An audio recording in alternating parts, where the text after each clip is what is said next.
shadow work itu apa sih Mbak Sita? Namanya juga shadow ya. Iya. Shadow manusia aja secara kita berdiri itu aja kita selalu punya shadow gitu ya. Mhm. Jadi shadow itu something yang juga nggak bisa lepas dari kita dan yang menarik adalah semakin terang diri kita semakin gelap shadow-nya. Itu yang makin menarik kan.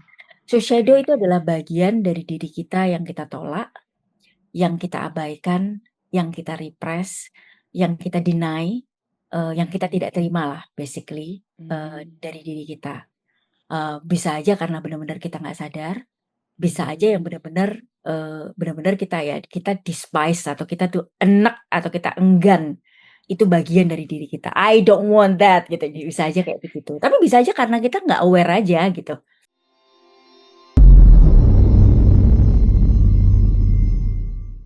Welcome back to Anthem, Andari and the Theater of the Mind.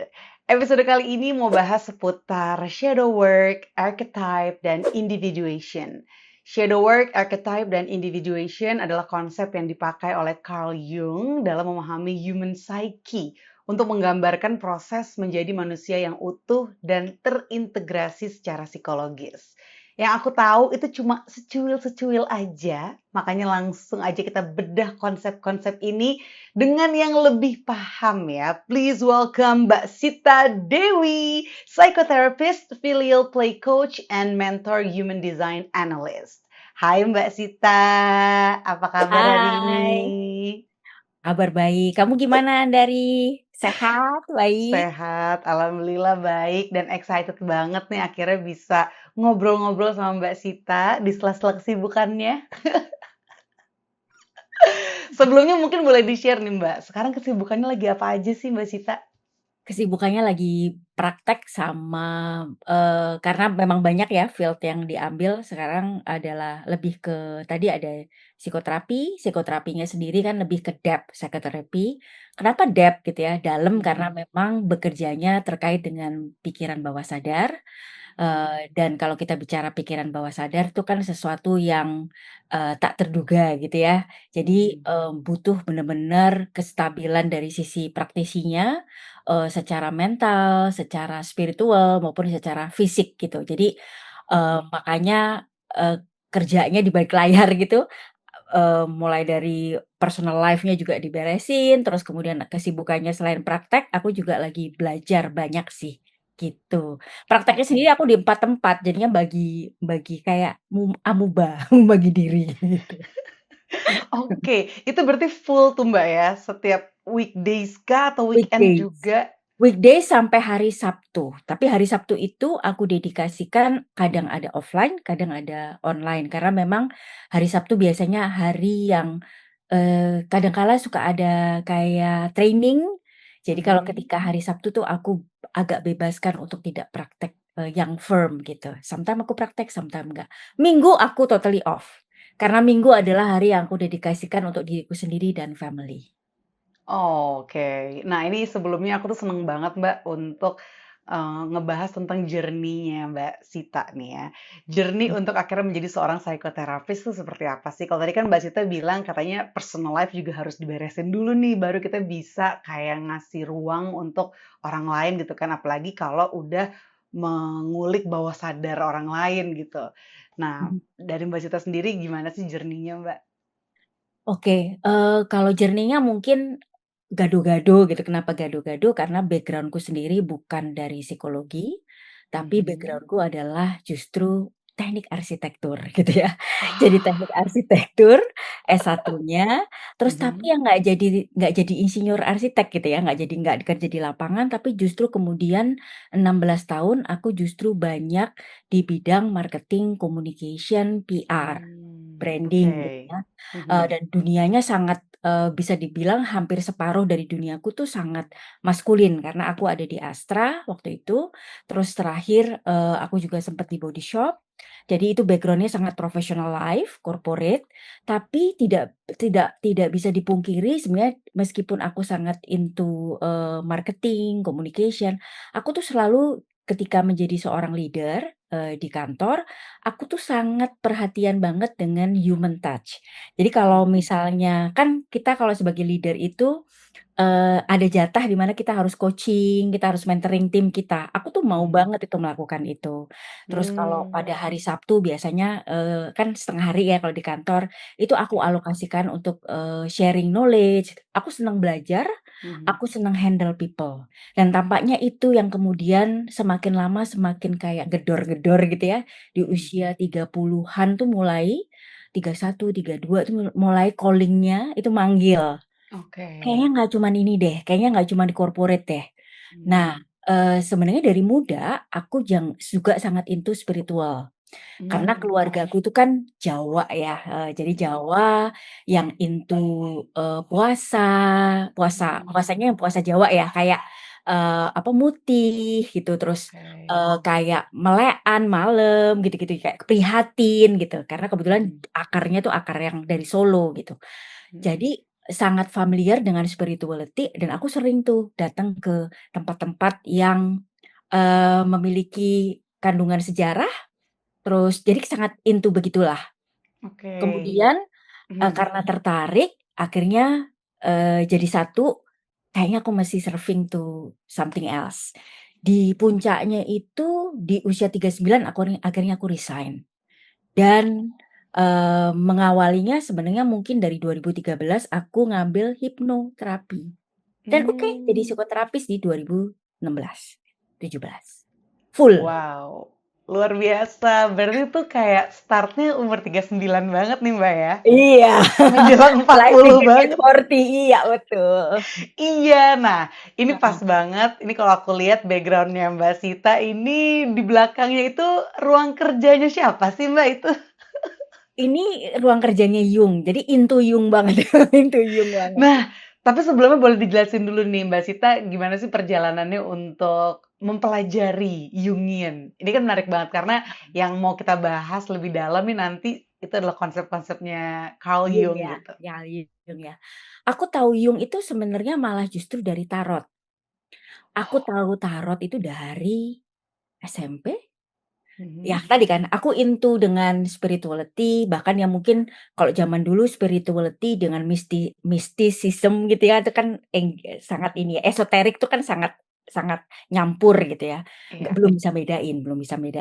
mmm, Dan aku sangat suka dengan tarot karena simbolnya, karena warna-warna, aku suka art kan basically. mhm, Terus, aku bahkan aku asal dari Surabaya, iya, jadi bahkan di Surabaya itu, aku punya acara di TV lokal, di radio mhm, lokal, itu kayak ada segmen yang aku jadi tarot reader waktu itu ya.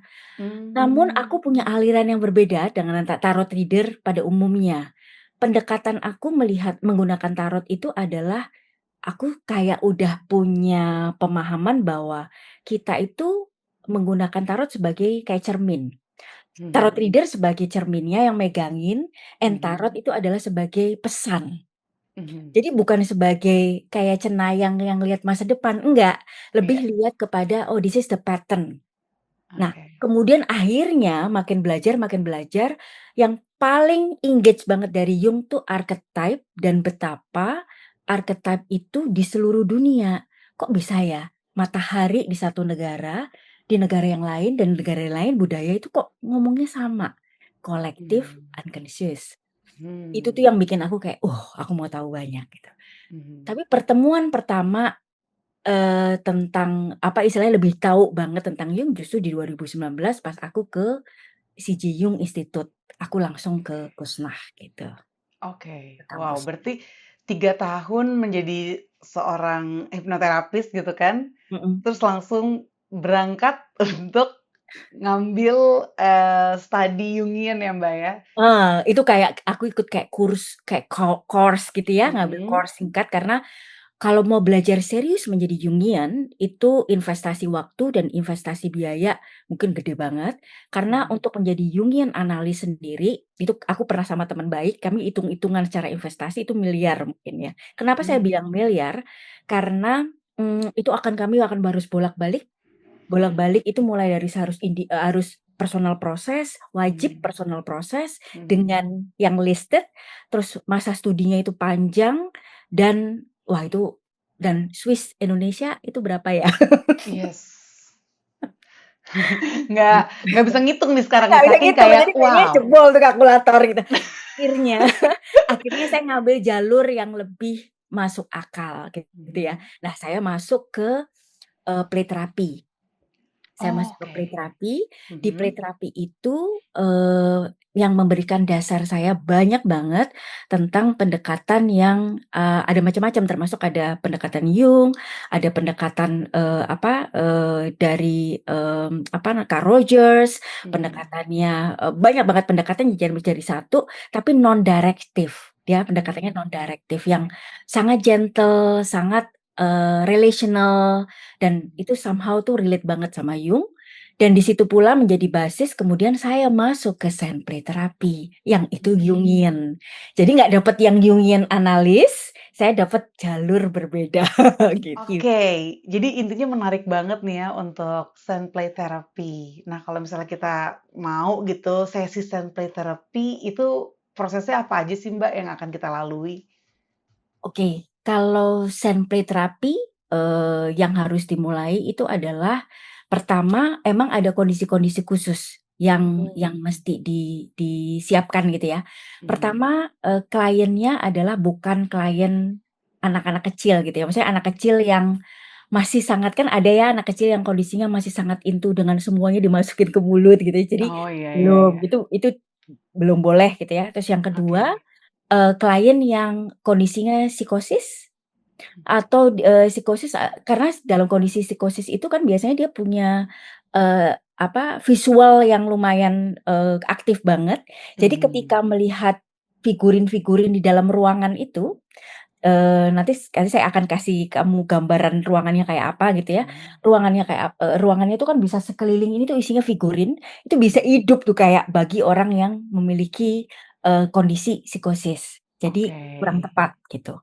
Mmm. Terus kemudian, kondisi yang lain itu adalah karena ini adalah Zenplay itu sebuah program yang membutuhkan reguler ketemu. Mhm. Jadi high commitment. Jadi tentunya untuk orang yang bisa bisa komitmen untuk reguler kita ketemu.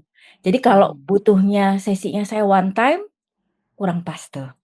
Oh, oke. Kira-kira berapa kali sih, Mbak, untuk Zen Play Therapy itu supaya jadi efektif gitu? Jadi efektif.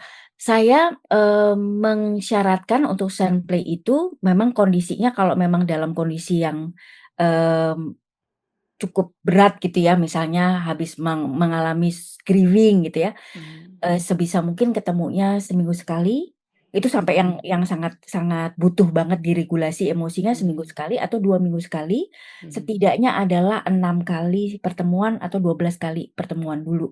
Setelah itu Oke. kita akan review, dan Mhm. apabila ditambah bisa ditambah.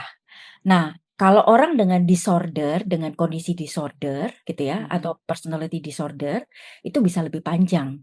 Mmm. Misalnya saya punya klien yang dia memiliki kondisi, BPD, itu klien yang paling lama saya tanganin itu sekarang itu adalah 5 tahun jalan, heeh, tapi memang BPD itu sekarang apa sih, Mbak? Sorry. borderline personality disorder. Oh, borderline personality BPD, Ya, ya ya ya ya, salah iya dengar aku. iya. Oke oke oke.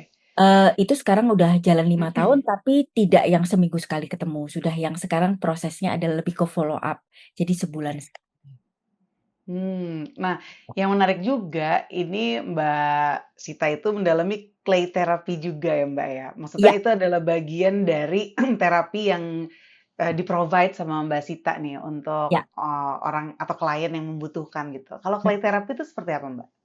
Clay terapi ini juga hampir sama sama, Zenplay ya, sama-sama, sensorial banget, tapi yang membedakan kalau, Zen itu kan dia lebih lebih lebih soothing, Mhm. sama-sama soothing-nya, tapi kalau clay itu dia ada intensity-nya, Mmm. karena dia sifatnya lebih bisa 3 dimensi. Mmm. 3 dimensi Mhm. dan, saya secara personal juga menggunakan Zenplay dan menggunakan clay untuk my personal process.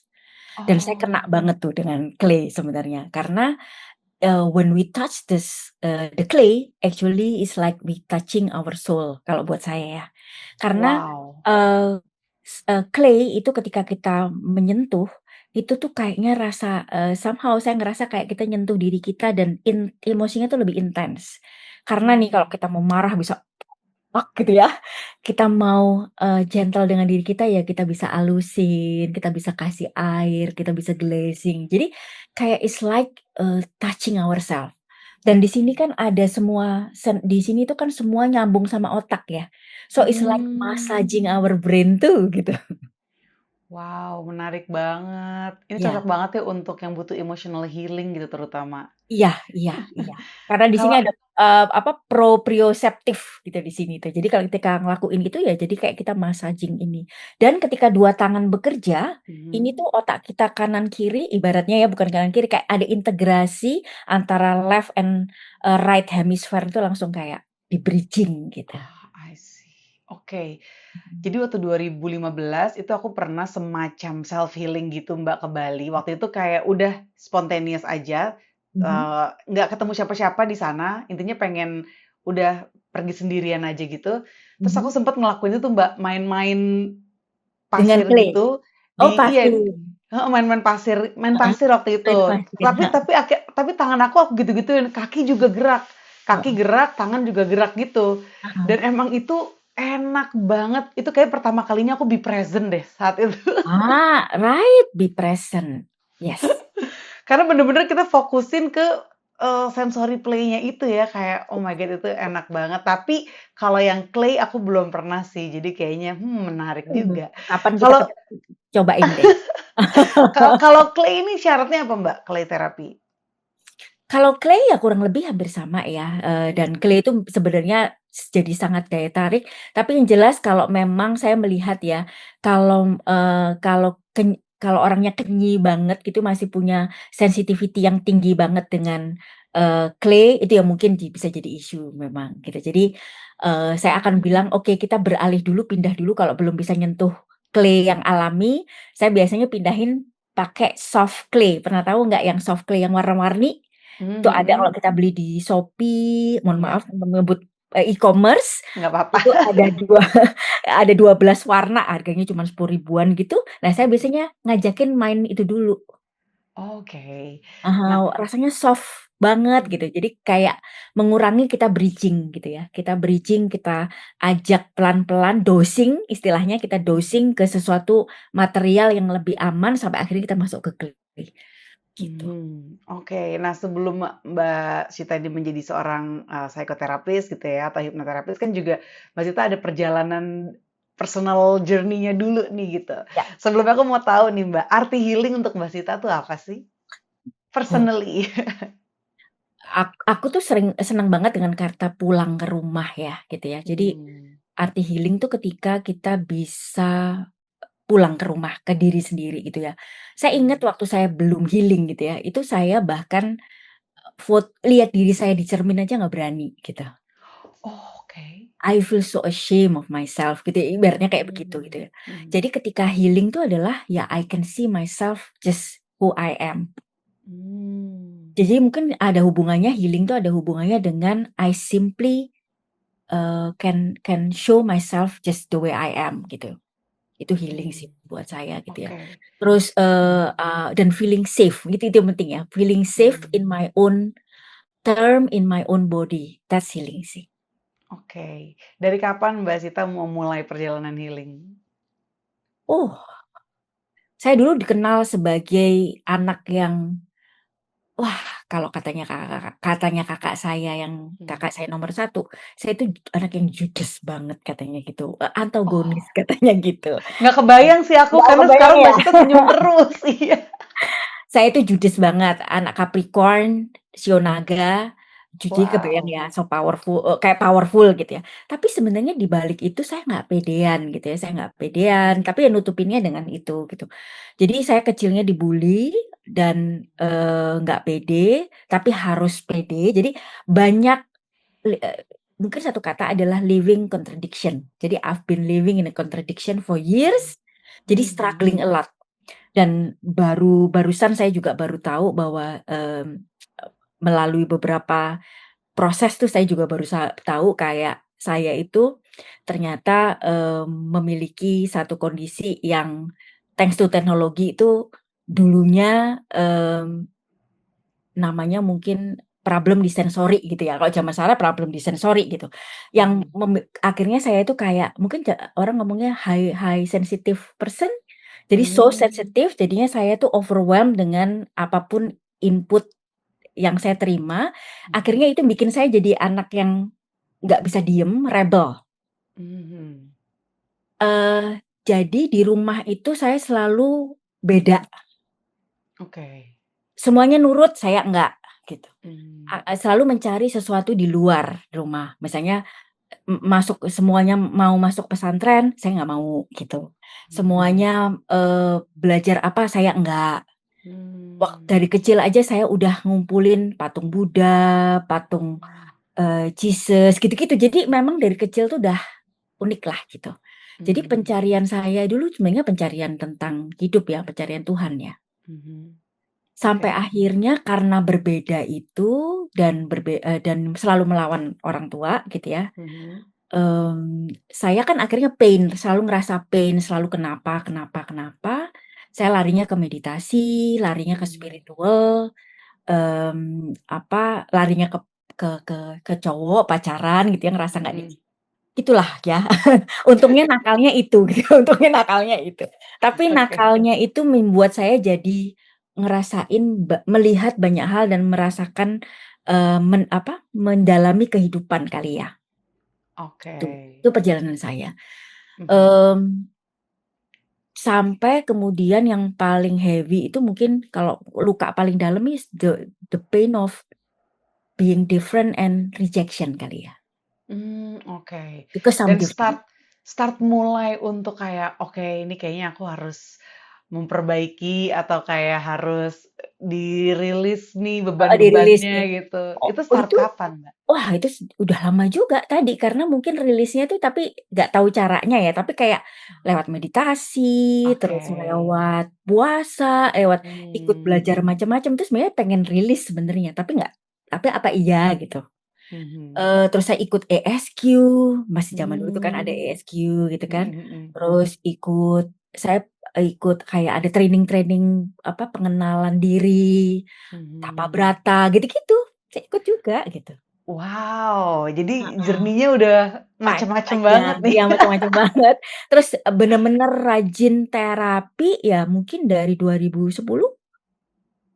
Oke. Mhm Kalau, mhm konsep Jungian nih yang mungkin ngebantu Mbak Sita juga gitu, along the process mhm. untuk akhirnya bisa, healing diri sendiri itu apa aja, Mbak? Kalau ngomongin konsep dari Jungian mungkin ya saya jalanin yang namanya inner work ya.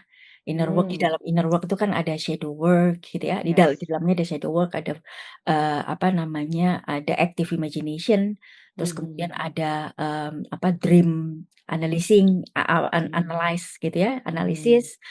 Terus kemudian, ada, hero journey-nya sendiri juga saya jalanin gitu. Jadi saya Mhm. jalanin yang individuation itu gitu, Wow, oke. Boleh dengan mungkin beberapa terapi. di-breakdown satu persatu kali, Mbak, ya? Shadow work, active imagination, active imagining atau imagination sih? Active imagination. Active imagination, terus dream analyze, Iya terus hero journey. iya. Oke. Ini proses menuju ke individuation itu ya, Itu Mbak, ya? adalah konsep-konsepnya, dari ini Mhm. ya, dari Jung ya, gitu. Ya. Oke. Kita mulai dari shadow work dulu kali ya, Mbak, ya. Karena perjalanan aku pribadi itu di awal 2025, aku tuh rasanya juga kayak jatuh gitu ke titik terendah, yang aku pikir ini aku udah lewatin nih di 2015, tapi kok Mhm 2025 gue ngalamin lagi dan bahkan yang 2015 tuh nggak ada apa-apanya gitu. Ini nih baru rasanya nih nggak bisa tidur 4 bulan gitu kan. Yang akhirnya, apa ya, ada rasa marah sama diri sendiri gitu, tapi kayaknya untuk menyembuhkannya tuh mau nggak mau harus diterima gitu, bagian diri yang dipikir udah hilang gitu kan, ternyata muncul lagi, kayaknya emang selalu ada deh gitu. Akhirnya disitulah aku kayak nyari tahu gitu tentang shadow work. Kayaknya emang harus berdamai nih sama my own darkness. Apakah ini gitu yang namanya shadow work? Jadi aku pelajarin lah sedikit-sedikit, tapi baru secuil-secuil gitu loh Mbak. Makanya aku pengen tahu nih kalau versi dirimu yang emang udah mempelajarinya lama gitu kan. Shadow work itu apa sih Mbak Sita?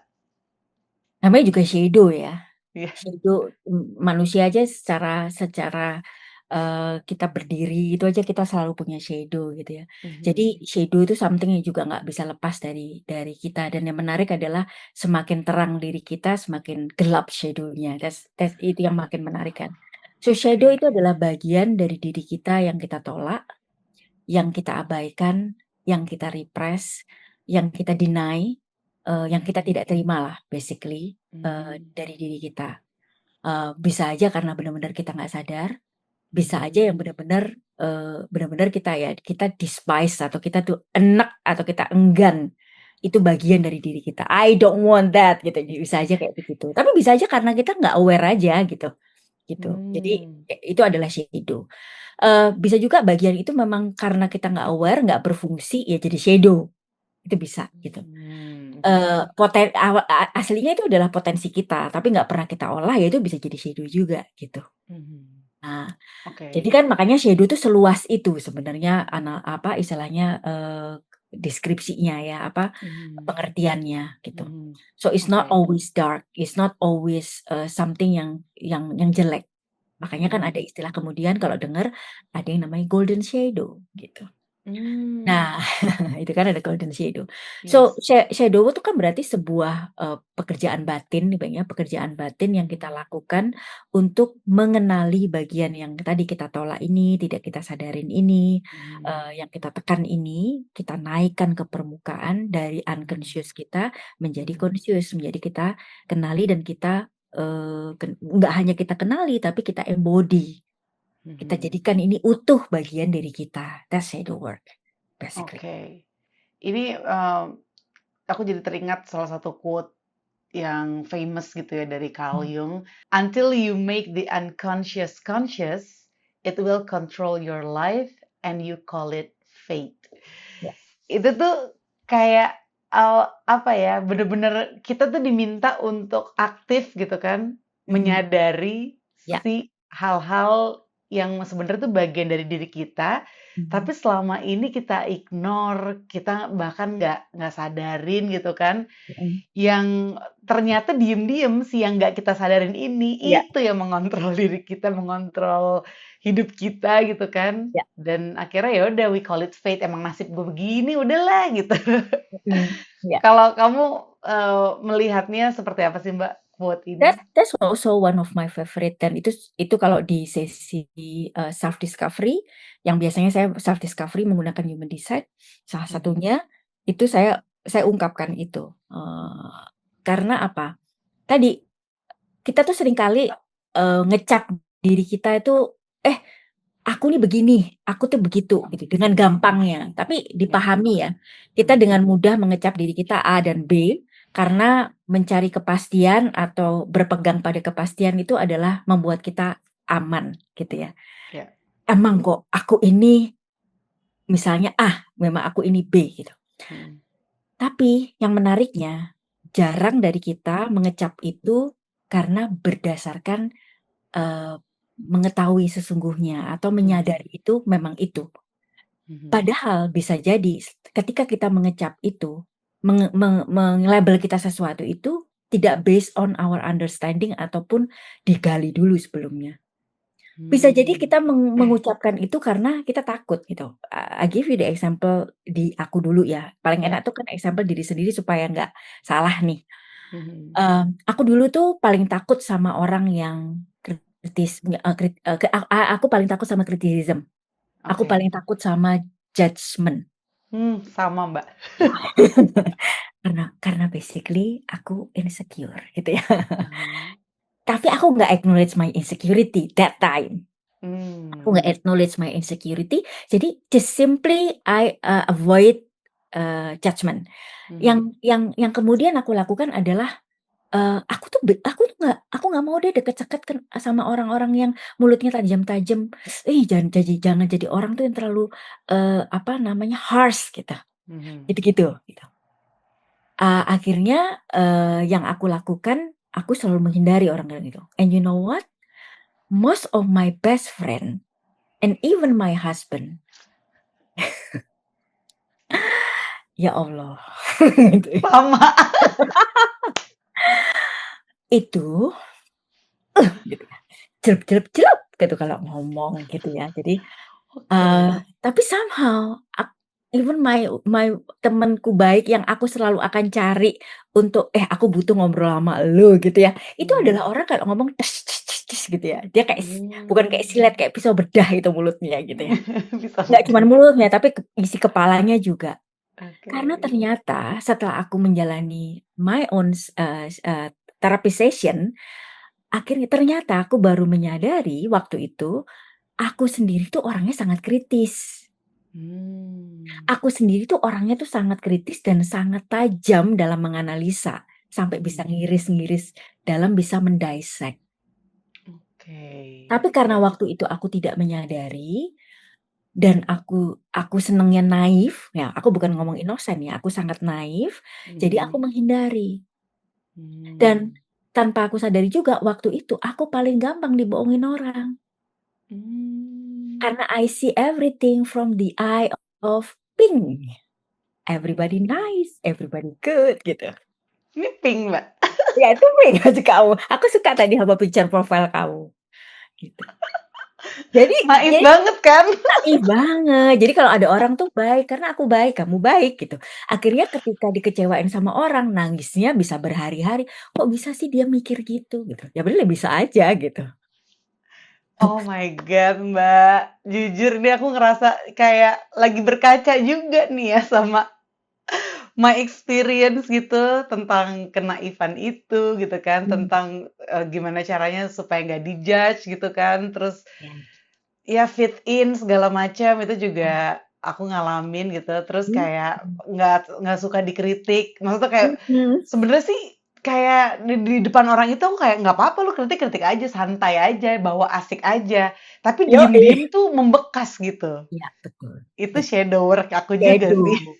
Nah, Oke. setelah aku doing the shadow work, awal mula, ya ini mungkin kalau ditanya, what is the most challenging part of the Yes. shadow work adalah Mhm. ketika kita tahu, ternyata gue nggak sebaik itu gitu, ternyata gue ugly banget gitu. Mmm. Iya iya iya. Ternyata, ternyata si orang kan aku dulu ke-trigger banget sama orang yang udah dikritik gitu ya, body shaming apa segala macam tuh aku langsung, gitu rasanya ke-trigger gitu ya. Mhm. Kemudian, setelah aku tahu bahwa aku juga punya tuh ya aku tuh bisa banget silently judging people too, Mhm. dan Mhm. ternyata aku tuh bisa sejulit itu, oh ternyata aku nggak se-kind itu rasanya nggak enak banget sih dulu. It's really Mmm. hard to swallow dulunya. Mhm. Setelah menyadari itu, dibantu sama terapisku untuk kemudian menyalurkan si shadow itu menjadi sesuatu yang lebih, sehat. Dan Mhm. sekarang si criticism itu menjadi objektif yang, jadi ini, apa namanya, thinking yang sangat kritis, tapi objektif, jadi sharp like a knife gitu ya, dan Mmm. aku pakainya di ruang praktek ketika aku mengamati proses-proses klien. Mhm. Jadi aku bisa Oke. dissect sebuah case sampai kecil gitu ya, sampai bisa tipis ngelihatnya gitu.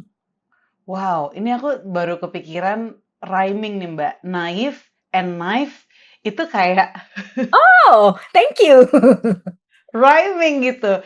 Your naivety is the best knife gitu kan. Your best tool untuk mengobserve sesuatu gitu. Oke, itu berarti yang paling challenging itu adalah ketika kita harus menerima our own shadow gitu ya. Terus, prosesnya seperti apa tuh, Mbak? Setelah kita tahu our shadow, Mhm. kan tentunya butuh waktu juga kan untuk akhirnya bisa menjadikan itu bagian dari diri kita gitu, untuk akhirnya Iya kita mengintegrasikan si shadow itu gitu. iya Iya, jadi memang karena proses shadow work can be so dark, sangat bisa dark, namanya juga shadow work ya. Mmm, Makanya sangat penting memang ketika melakukan shadow work itu ditemani oleh praktisi yang kontainernya atau mampu holding kita itu cukup kuat.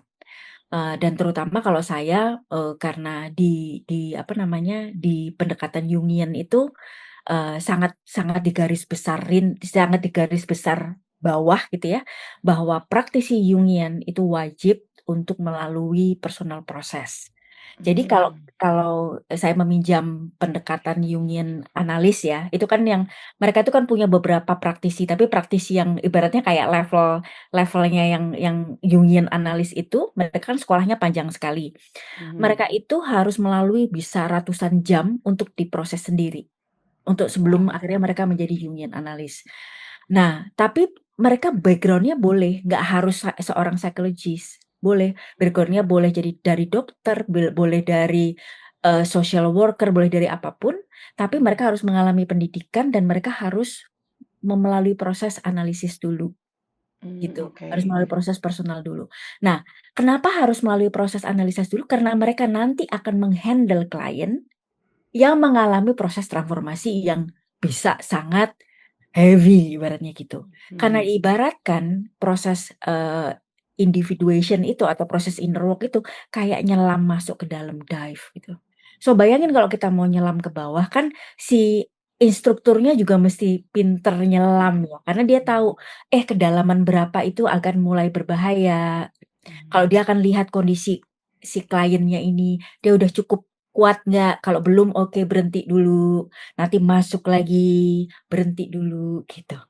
Karena kalau mmm, klien belum ready untuk dibawa masuk, belum siap nih, misalnya klien tuh belum siap untuk ngadepin shadow-nya, ya nggak akan mhm, dipaksa.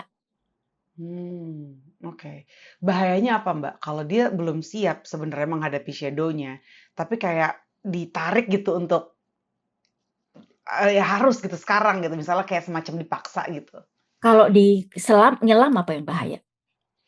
Iya tenggelam, Mbak, nggak bisa Tenggelam, napas. explode kan. Kalau Heeh, dalam dunia sehari-hari dia nggak bisa fungsi nanti, gimana dong? oke. Iya. Mhm, Nggak bisa fungsi yang ringan mungkin jadinya fungsi kehidupan yang ini, jadi sulit tidur, jadi cemas, ya itu yang ringan lah. Kalau yang lebih berat, ya gimana dia make a living, terus nanti gimana fungsi-fungsi yang lain. Padahal kan ketika kita mau berproses, padahal tujuannya kan kita berproses mental ini atau, berproses ini kan sebenarnya untuk meningkatkan quality of life gitu.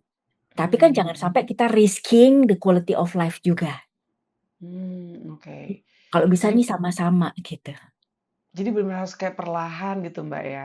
Iya, Dan kita lihat bener-bener capacity-nya si klien itu kita lihat. oke, untuk shadow work dari Mbak Syita sendiri gitu, itu Mhm. butuh waktu berapa lama sih, Mbak? Dan sampai Sampai sekarang sekarang seperti saya apa masih jalan journey-nya? sampai sekarang saya masih jalan. Oke, Karena is part of the individuation process, jadi dan dalam individuation process itu kan ada banyak prosesnya gitu kan. Kalau pernah dengar teori kita masuk sekarang namanya si apa, oke tadi kan berat itu ketika kita mhm, ngadepin shadow. Ada yang lebih berat lagi, ngadepin terangnya kita. Kan kalau ngomongin shadow, setelah shadow itu kan kita lihat namanya golden shadow, di balik shadow kan tadi kita ada sesuatu bakat yang kita punya. Kalau saya tadi mhm, kan adalah ternyata di balik naifnya saya, ternyata ada critical thinking yang kuat mhm, gitu ya. Ternyata saya punya mhm, daya analytical yang dalam gitu ya. Saya punya berpikir kompleks gitu ya. Nah, dulu pertama kali saya menyadari itu saya takut. Saya mmm, ngindar banget karena apa? Artinya saya bisa loh nganalisa macem-macem. Saya bisa mmm, mengenali orang tuh punya pikiran jahat sebelum orangnya berbuat. Itu scary mmm, juga loh sebenarnya. oke, iya sih bener Scary juga kenapa? deh, Jadinya kan, aduh nanti aku jadinya gimana gitu. Kita mhm, ketemu orang, kita jadinya bisa, imagine kita bisa ngerasain orang sebelum orang berbuat, kan kita jadi bisa sotoy, mmm. Ya kita kita kita sotoy, kita bener, kita harus jadi intervensi gitu, padahal, bener, belum tentu. yes itu. Jadi golden shadow tuh juga justru lebih challenging lagi ya Bisa challenging lagi, kayak dari kalau shadow work. sinar itu bisa menyilaukan. Oke. Terus gimana caranya Mbak, menurut Mbak Sita nih, untuk kita bisa akhirnya memproses the golden shadow itu gitu dengan bijak menurutmu Mbak? Nah, itu gunanya diproses bersama dengan, praktisi yang mumpuni Mhm, ya. Karena bersama dia itu kemudian dia akan melihat kapasitas kita gitu ya. Jadi ya mhm, dia memberikan latihan, kemudian membantu saya untuk memperbesar kapasiti saya sehingga saya tahu ketika harus meng me membantu saya untuk melihat bahwa I have the resource, saya bisa holding ini, gitu tuh dibantu juga gitu. Sampai akhirnya, oke, I'm ready to accept that gitu. Tekniknya mmm, banyak banget sih yang digunakan gitu.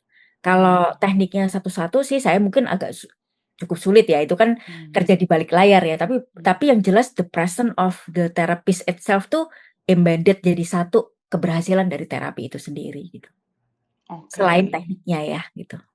Yes, yang menarik juga dari konsep Jungian itu adalah archetype, Mbak. Ini juga, kayaknya yang membuat Mbak Sita jadi akhirnya mendalami Jungian ya, Mbak. Mhm, Archetype itu memang di aku aja tuh kayak, oh my God, kata ini aja tuh membuat kayak mind blowing banget gitu si archetype ini. mhm, Dulu aku pertama ngulik itu kalau nggak salah di awal 2024 atau di akhir 2023 gitu ya. mhm, Dan yang aku tahu tuh ini kayak Eee, konsep yang awalnya tuh udah ditemukan oleh Plato, dia bilang kayak semacam bentuk mental murni yang terpatri dalam jiwa. Hah, mhm, mental ada bentuknya? Gitu kan.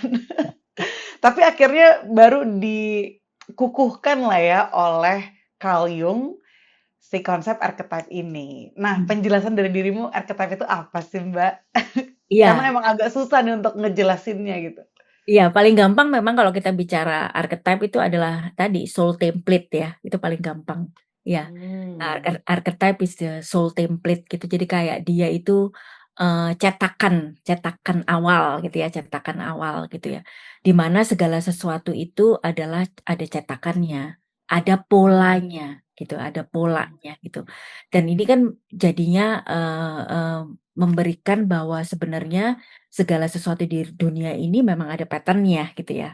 Dan kebetulan saya juga mmm, sedang menyelesaikan tepatnya, nah ada satu program yang namanya Archetypal Pattern Analysis gitu, itu tentang archetype gitu ya. oke. Jadi benar-benar ilmunya tentang archetypal, memang ini adalah muridnya dari Jung gitu ya. Nah, Mhm. kalau bicara tentang archetype sendiri, yang menarik dari Jung kan dia yang mengembangkan tidak hanya archetype itu sesuatu yang single, tapi ada yang namanya collective unconscious itu. Archetype itu sesuatu yang nggak personal, tapi juga ada Yes, sifatnya yang kolektif. So, oke. karena dia adalah soul template, maka sebenarnya tiap orang itu nggak seperti kosong, tapi kita itu Mhm, sebenarnya punya template-template ini, dan sepanjang mmm, hidup tuh sebenarnya ada polanya yang akan kita lalui.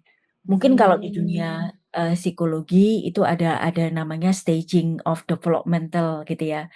Nah, mhm, banyak ya, ada psikososialnya Erikson, kemudian ada developmental-nya Freud gitu ya, ada mmm, developmental-nya Piaget gitu ya, kemudian ada juga developmental-nya Jung sendiri gitu. mmm, Nah, tapi kalau si Jung ini menarik, ada beberapa teorinya beberapa, analis di bawahnya beliau, psychologist maupun analis di bawahnya Jung itu juga yang mengembangkan developmental ini berdasarkan archetypal juga gitu.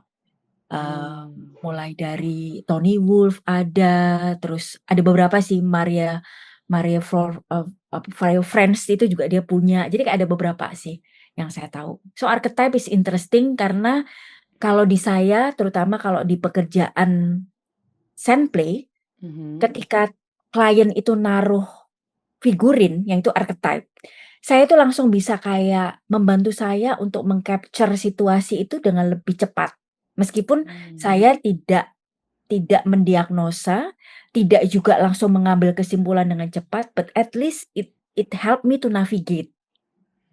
Dia mmm, ada di ada di real mana, dan apa nih sebenarnya dinamika yang sedang bekerja, gitu. oke. Karena itu bukan sekedar kebetulan ya yang dia Yes. pilih figurin itu kan, itu pasti ada unsur dia beresonansi sama figur tersebut gitu ya, Mbak, ya? Betul betul betul betul. Oke. Misalnya ketika ada, seseorang klien, dia mengambil, figurin, let's say, Snow White, gitu Mmm, ya. Terus mhm, setelah itu kan baru Snow White saya udah langsung, "Oke," gitu ya, "Snow White," saya liatin dulu gitu ya, "Oke." Saya kan diem kan, banyak diemnya kalau si mhm, apa, di Sandplay itu saya mhm, amatin, saya diem gitu, kadang-kadang saya kasih refleksi gitu. Terus kemudian dia mulai ngambil cermin, oke ada cermin, ada Snow White gitu ya. Terus oke ini realitinya apa, realm di situ tuh mulai. Terus mhm. kemudian dia naruh si dwarf kan udah makin real tuh dia di realm-nya cerita mitologinya atau myth-nya atau fairy tale-nya Snow White. Snow White. So berarti berarti akan ada, archetype-nya ada archetype Snow White, dwarf, archetype siapa lagi? Ibu Oh, Putri Duyung Maleficent. juga, Maleficent, terus kemudian ada ibu perinya juga gitu ya. Ada pangerannya, Ada jadi Pangeran Prince, heeh. ya akan ada si archetype-archetype itu gitu. Wow, ini Termasuk si menarik banget. archetype cerminnya kan juga ada gitu. Yes, aku juga baru keinget sih ada definisi archetype, yaitu universal symbolic pattern ya. Yes, symbolic pattern. Ya, Jadi universal symbolic kayak kita, bisa mengetahui pattern-nya yang sebenarnya itu bukan kita doang loh yang kayak gitu. Itu kayak ya, ya, udah ada dari sebelum ada. kita lahir, malah pattern itu udah Yes, ada. Dan menurut yes. Mbak Sita, kenapa kita bisa tap in ke pattern yang itu gitu? Kan tiap orang tuh archetype-nya beda-beda ya nggak sih, Mbak?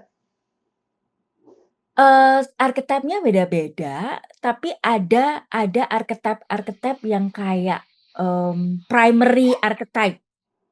Kayak Hmm, misalnya ada primary mother, primary oke. father, itu kan primary ya, mother, father, child, itu kan primary archetype itu. Mhm, God, terus, apa istilahnya, son, daughter, mhm, itu kan di semua budaya ada father, ada mother, ada God, ada mhm. son, ada daughter gitu. Itu tapi nanti terapannya atau, variannya banyak. Tapi sebenarnya ada yang primary.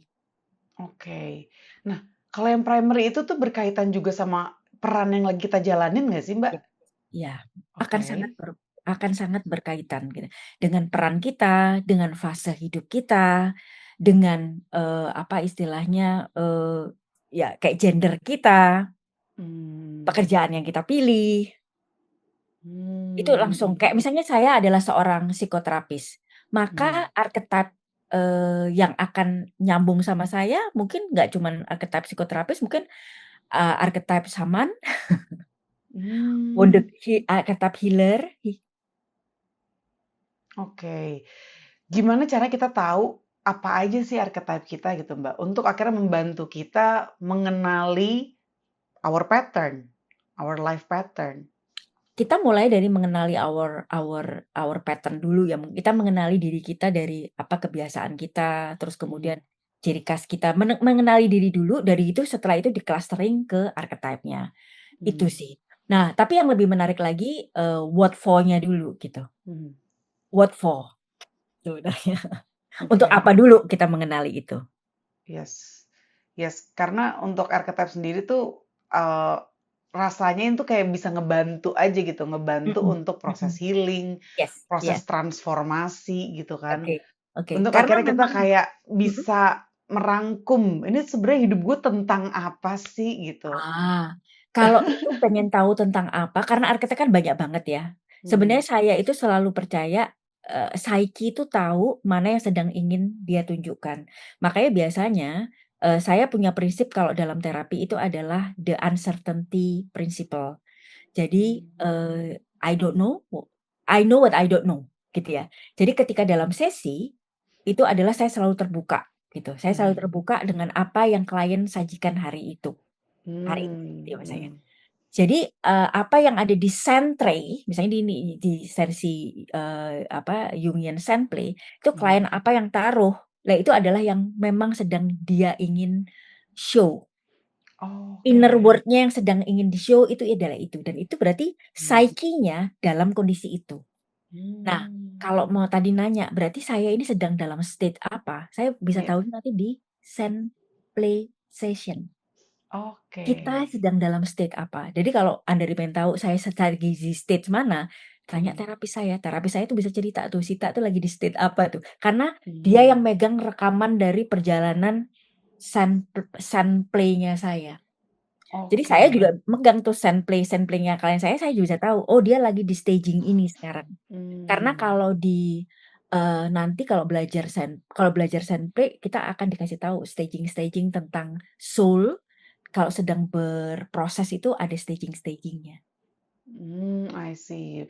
Hmm. Apakah archetype seseorang tuh bisa berubah-ubah nih, Mbak, in this lifetime? Boleh define berubah-ubah maksudnya gimana? Kayak misalnya aku tuh resonate banget nih sama archetype, let's say Artemis gitu, the goddess Mhm, of hunting, let's say. mhm. Terus berikutnya kok aku lebih kayak resonate-nya sama let's say Aphrodite gitu, I see. atau Hmm. lebih resonate-nya sama Persephone gitu. Nah, Persephone ya. heeh. Heeh. Itu Ini Persephone yang belum diculik apa yang udah keculik? Itu beda loh ya. yang udah keculik sih. Oh, yang Tapi udah boleh keculik. dijelasin dulu nih Mbak untuk berubah-ubahnya gitu tuh sebenarnya bisa nggak sih? Apakah memang itu menentukan stage kita lagi di mana Ya. gitu? Heeh, Atau heeh. emang in this lifetime kayaknya lo menjalankan si pola ini deh gitu? Aku Hmm, masih apa ya? Ingin mencari tahu juga sih Mbak. oke. Jadi, ini pertanyaan menarik banget karena ini kan terkait dengan mungkin aku, ngomongin hero journey gitu ya. Karena archetype itu kan, ada cerita-cerita gitu ya. Makanya saya juga lagi belajar juga tentang mitologi, lagi belajar juga tentang, apa namanya, fairy tale gitu ya. Karena Mhm, sebenarnya the story yang ada di mitologi dan fairy tale itu menarik banget untuk apa ya, dikulik gitu ya. iya. Karena somehow the story itself itu juga secara archetypal itu it happening too di dalam hidup Mmm, seseorang gitu. mhm, Kalau bicara kok berubah-ubah gitu, kok kemarin kok kayaknya cerita aku tuh tentang ini, tentang misalnya mhm, tentang transformasi, kok sekarang jadi ceritanya tentang beginning gitu. Kok mhm, abis itu ceritanya tentang goodbye, ini gimana sih gitu.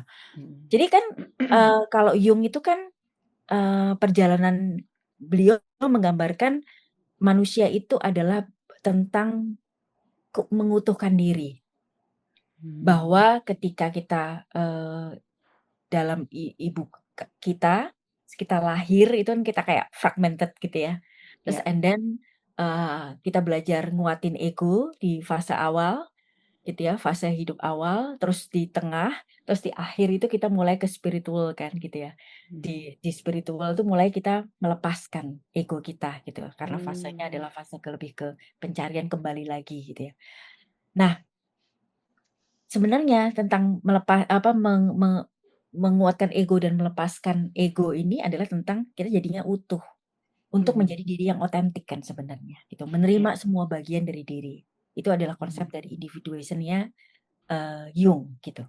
Nah, mhm, ketika dalam mutuin diri karena kita itu adalah lapis-lapis gitu, kita macem-macem dalam diri kita yang unconscious to make the unconscious conscious. mhm, Bagian unconscious kita ini kan rich banget, banyak banget nih, gitu ya. iya, Kalau dari teorinya kan yang 85%, 90% itu di unconscious, yang 10 mmm, persenan, 15% itu kan ada di conscious. yes, Ngangkat yang di unconscious ke conscious ini kan a lifetime journey, gitu ya. Nah, mhm, maka mengangkat yang unconscious to conscious, it will take namanya hero journey berkali-kali. Hero oke, journey itu kan teorinya si, Joseph Campbell mhm, ya, dan dia tuh Joseph Campbell tuh banyak banget teorinya ini dipakai di semua film-film, eee, Joseph Campbell tuh dipakai di film-film Hollywood, jadi kayak mhm, plot ya. Karena, si template-nya dia itu dipakai dalam plot film, mungkin yang paling jelas itu mungkin kayak filmnya si siapa sih, yang laba-laba itu apa? Spider-Man, Spider-Man, mulai dari dia kegigit dunia biasa, kegigit, kepanggil gitu, sampai dapat calling, kemudian dapat calling terus dia, apa, dapat guru lah gitu ya, terus kemudian dia ada konflik, terus dia kemudian di bawah itu sangat gelap sampai akhirnya dia naik, dapat punya talenta baru, akhirnya dia berekspresi gitu ya, sampai akhirnya dia Mhm. resolve masalahnya gitu, menang gitu ya. Terus and then nanti Oke. akan ada konflik baru lagi gitu. Spider-Man 2 mungkin nanti ada konflik Oh, lagi, benar. Spider-Man 3. Nah, dengan musuh yang berbeda, challenge yang Mhm. berbeda. Makanya Mmm. ceritanya kayak archetype-nya, tanda kutip, "berbeda." Oke. Jadi kayak semacam satu siklus, nanti siklus berikutnya gitu ya, Mbak, ya? Ya, betul. Oke. Ini menarik juga tadi tentang Mbak Zita sempat nyebut active imagination. Mhm. Kalau ini kaitannya dengan shadow work tuh apa sih, Mbak? Mmm, Kaitannya ini salah satu teknik yang digunakan untuk membantu untuk, apa ya, engage engage dengan our psyche gitu ya. Mhm. Tentunya ini butuh dilakukan kalau dalam kondisi yang, kita, kita ajak jadi kayak dia itu kayak meditation tapi in a waking state gitu, si active Mhm. imagination ini. Jadi kita engage dengan si archetype-archetype yang ada dalam diri kita, Mhm. tapi dalam kondisi yang waking. Dan Mmm. memang kalau melakukan active imagination tuh penting banget untuk nggak apa ya, saya bilang tadi mungkin ajak, tapi juga in a creative way, Mhm. mungkin kayak bukan ngelamun ya, pernah nggak sih, Andari itu kayak, eee, apa ya, downtime tuh kalau istilahnya downtime tuh bengong, tapi nggak Mhm. sepenuhnya bengong, tapi you have a creative mind in your mind, tapi Mhm. you cannot control 100% tapi somehow you engage with that mind, it's Mmm. something like that. Tapi ini tuh, memang ada objektifnya gitu, Mhm. tapi bukan ngelamun ya. Oke. Terus kalau dream analysis itu apa, Mbak? Nah, kalau dream analysis tuh kalau lagi dalam proses shadow work atau proses inner work itu memang, untuk mengamati kan kita ada proses sesi nih ya misalnya Mhm. gitu, aku selalu kadang-kadang sama klien juga gitu, nanti kalau nanti malam kamu habis sesi ini, nanti malam kamu mimpi catat ya." Kita akan ada namanya dream journal, kita catat. Karena Mmm. dream actually itu adalah, the royal road to the unconscious ibaratnya gitu. Jalan, atau jendela menuju pintu unconscious, akses Oke. menuju ke unconscious dan our mind, our psyche itu bicaranya itu bahasa simbol Mmm. dan, mimpi itu adalah penyeimbangan dari waking life. Jadi apa yang nggak muncul, apa yang ke-repress atau apa-apa yang tidak bisa dikomunikasikan di dunia waking atau dunia kita bangun ini, itu munculnya bisa di dunia mimpi. Karena mimpi Oke. itu banyak banget fungsinya ya, bisa sebagai, tadi sebagai penyeimbang, sebagai kalau di dunia waking itu kita tidak bisa kita ekspresikan di mimpi, kayak kompensasi juga bisa muncul di mimpi, gitu. Mhm. Terus misalnya ada rasa frustasi juga di dunia nyata gini, nggak keluar itu juga bisa keluarnya di mimpi. Jadi, mimpi itu fungsinya banyak banget sebenarnya. Oke. Tapi untuk kita menjurnal mimpi itu kan juga lumayan challenge tuh, Mbak. Karena aku lagi melakukan itu, jadi Heeh, kalau bangun tuh, "Aduh gue catet nggak ya? Udahlah heeh, entar gue inget kok." Ketika aku heeh, nggak catet, heeh, berapa menit kemudian lupa. Jadi emang bangun itu bener-bener harus catet, tapi mhm, kadang kalau pas dicatat itu tuh, kayaknya nih apa yang mau kita catat tuh kita inget gitu, Mbak. Begitu udah diketik atau udah ditulis, mhm, ada aja yang skip gitu. mmm, Kelupa lagi kelupa lagi. Ini gue nyampeinnya gimana ya lewat kata-kata ya. Gue sih gambarannya inget, bahkan rasanya gue inget. Tapi mhm, pas mau disampein tuh lewat kata-kata agak mmm. challenging gitu. Iya, memang, di awal-awal latihan untuk, nulis mimpi itu saya sendiri juga di awal-awal tuh challenging banget. Karena simply lupa, simply lupa. Yes, exactly. Kadang-kadang tuh oke inget-inget terus, baru gitu mau nulis, apa tadi ya?" Gitu. Makanya di awal-awal saya itu sampai, naruh, kayak recorder gitu. Jadi bangun itu masih kayak kriip-kriip gitu saya gitu tuh. Jadi pokoknya saya ngomong dulu, "Aku tadi tadi tuh aku mimpi gini, aku tuh mimpi gini," saya ngomong tuh. Oke. gitu. Terus Jadi kadang kita kan gemes juga ya, ini tuh artinya apa sih kalau mimpi gini gitu. mhm, Nah, proses kita kayak journaling mimpi-mimpi heeh kita gitu, Mbak. heeh Itu heeh, tuh eee, apa ya, eee, yang harus kita lakukan tuh apa sih, Mbak? Apakah sekedar udah rilis aja gitu, mhm sekedar sharing aja atau sekedar sharing, sekedar kita catat aja gitu kan, mhm sekedar memproses aja mhm. atau ada ujungnya, Mbak? Oh, ada sebenarnya hanya simply nulis aja, itu sudah membantu. Hmm, oke, Karena saya tadi I bilang see. kan, ini tuh cara your psyche trying to Mhm, communicate with you. mhm. Kebayang nggak psyche psyche, atau unconscious kita berusaha komunikasi sama kita, terus kita perhatiin dengan nulis. Itu aja Mmm. kan jadi kayak, "Oke, karena kamu nulis, karena kamu memperhatikan apa yang aku katakan, aku akan keep talking with you. So Oh, every time I have information for you, I will talk to you." Jadi artinya nggak usah diartiin aja, kita mau nulis aja, itu adalah bentuk cinta sama diri sendiri loh. Ya wow, nggak? this is unlocking Jadi, loh. informan paling apa istilahnya, insight informan yang paling "akurat" tanda kutip, dekat sama kita itu mau ngasih tahu kalau ada apa-apa dan karena kita memperhatikan dia dan dia terus akan ngasih tahu, itu mah udah big win buat kita. Wow, ini penting banget ya. Jadi buat yang mungkin menyepelekan, "Ah, udahlah nggak penting mimpi doang." Sebenarnya bukan itu ya, bukan kayak arti mimpinya tuh apa, tapi bagaimana kita mau untuk keep talking, keep communicating sama apa Ya, yang tidak kita sadari tapi muncul itu loh, gitu. yes yes yes. Ya itu Oke. artinya you making connection with yourself. Oke. Balik lagi nih, Mbak, ke archetype ya. Jadi aku tuh pernah kayak ikutan, tes online gitu, feminine archetype. Ya, Resultnya itu The Game-in. Jadi kayak, yang paling dominan tuh maiden archetype-nya, I tapi see. lover-nya aktif. Itu kaitannya sama ada lover archetype gitulah. Nah, tapi kalau feminine lover-nya tuh apa tipenya gitu. Nah, aku masuknya ke The Game-in dan yang akhirnya aku pelajarin karena aku waktu itu tahu, oh kayaknya gue yang terbesar nih maiden archetype gitu. Mhm. Dan emang resonate banget sih si maiden itu gitu. Dan Nah, di kamu journey yang resonate-nya bagian sekarang apanya dari Maiden? naifnya itu, innocent-nya itu. Terus yang kayak apa ya? Sebenarnya punya banyak curiosity sebenarnya. Mhm. Tapi entah apa yang terjadi di masa kecil gitu ya, mungkin aku harus breakdown lagi, Mhm. sampai akhirnya tuh lebih ke ignorant. I see I see. Karena kayak kalau gue banyak nanya, ini nyusahin orang yang gue tanya deh gitu.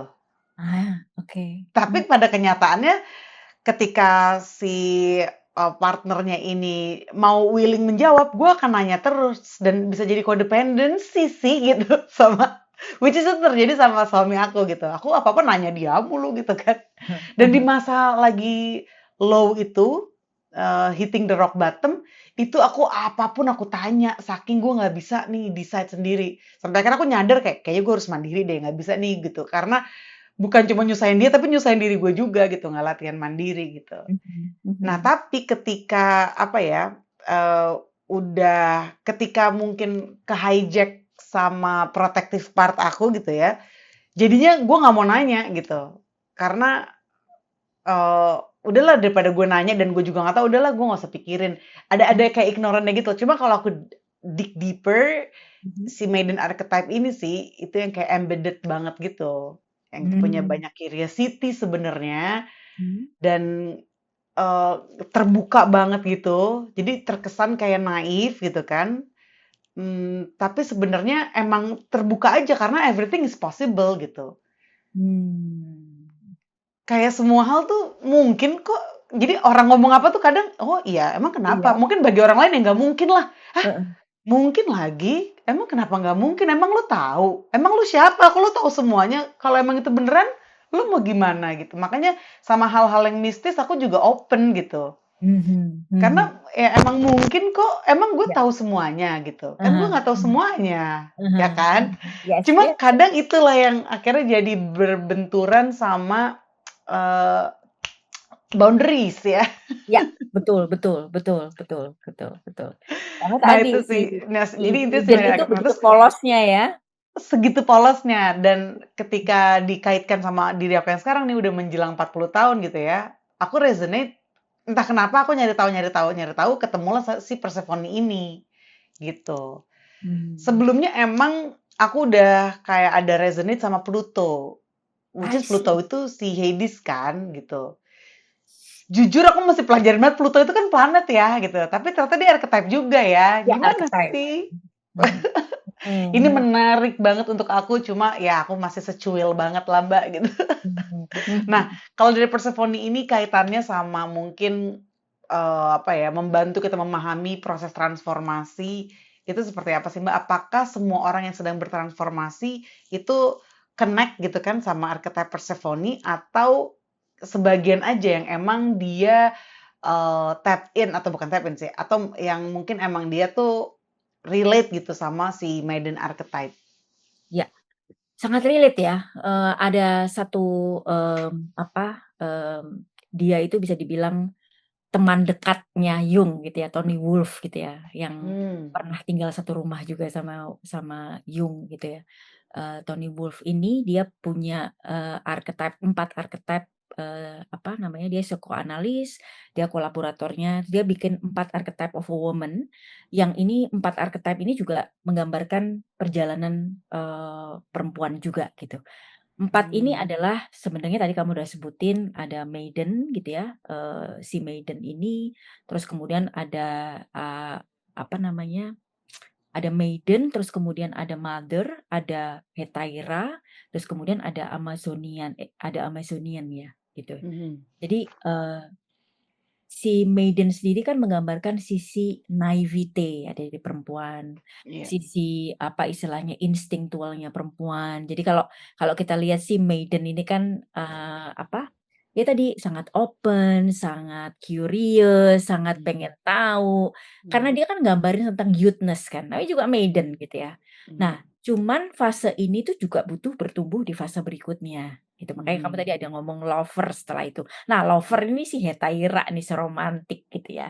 Nah, setelah itu nanti ada fase queen, atau fase Amazonian, atau fase, kalau di nama lain juga bisa disebut dengan fase Mary gitu ya. Terus Mhm. nanti juga ada fase mother-nya itu juga bisa, atau nanti terakhir tuh ada nanti fase terakhir tuh fasenya adalah Sophia atau disebut dengan wise women. Itu biasanya nanti Oh. perempuan di usia 50 tahun ke atas, nah itu adalah fase-fase wise women atau the sage gitu. Mmm.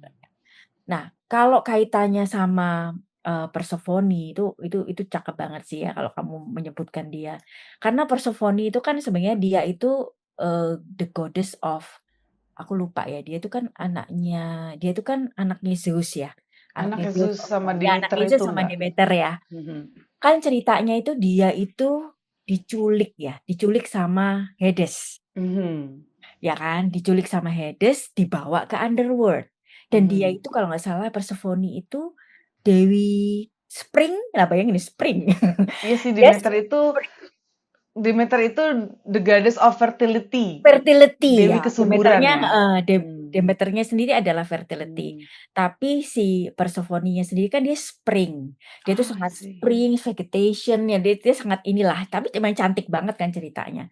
Terus Mhm. dia itu diculik, karena kan si Hades tuh jatuh cinta sama dia. Nah, Mhm. ketika dia lagi main kalau nggak salah main di lapangan, apa namanya, di padang rumput lah ceritanya. Mhm. So, ini sebenarnya sangat kalau dari kisahnya sendiri, itu pernah sih aku ikut salah satu, kelasnya para Jungian analis itu dibedah tuh dari sisi, psychological, apa, analisis dari sisi Jungian view ya.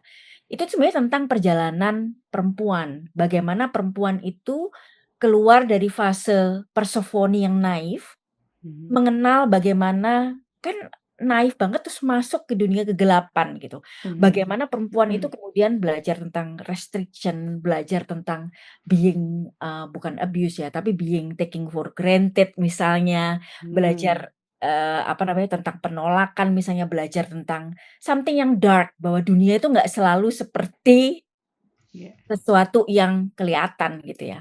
Nah, iya. dari situ, Persephone kemudian akhirnya benar-benar jadi bisa menyatukan, bisa melihat dari naif itu menjadi sesuatu yang lebih turning tuh si naivete berubah Mhm, menjadi sesuatu yang, lebih sehat gitu ya, mhm, lebih bertumbuh.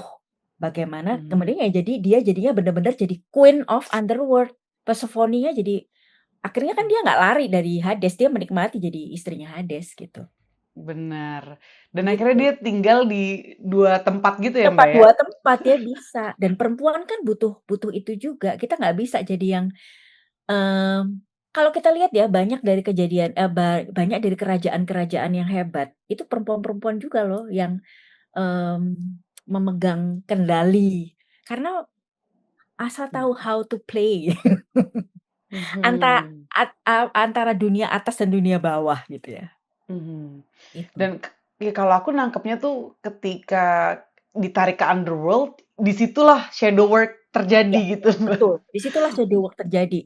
Bagaimana dia Mhm, bisa menerima, kan ada rasa keterpaksaan di situ, iya, ketidakberdayaan di situ, lah dia bisa accept itu.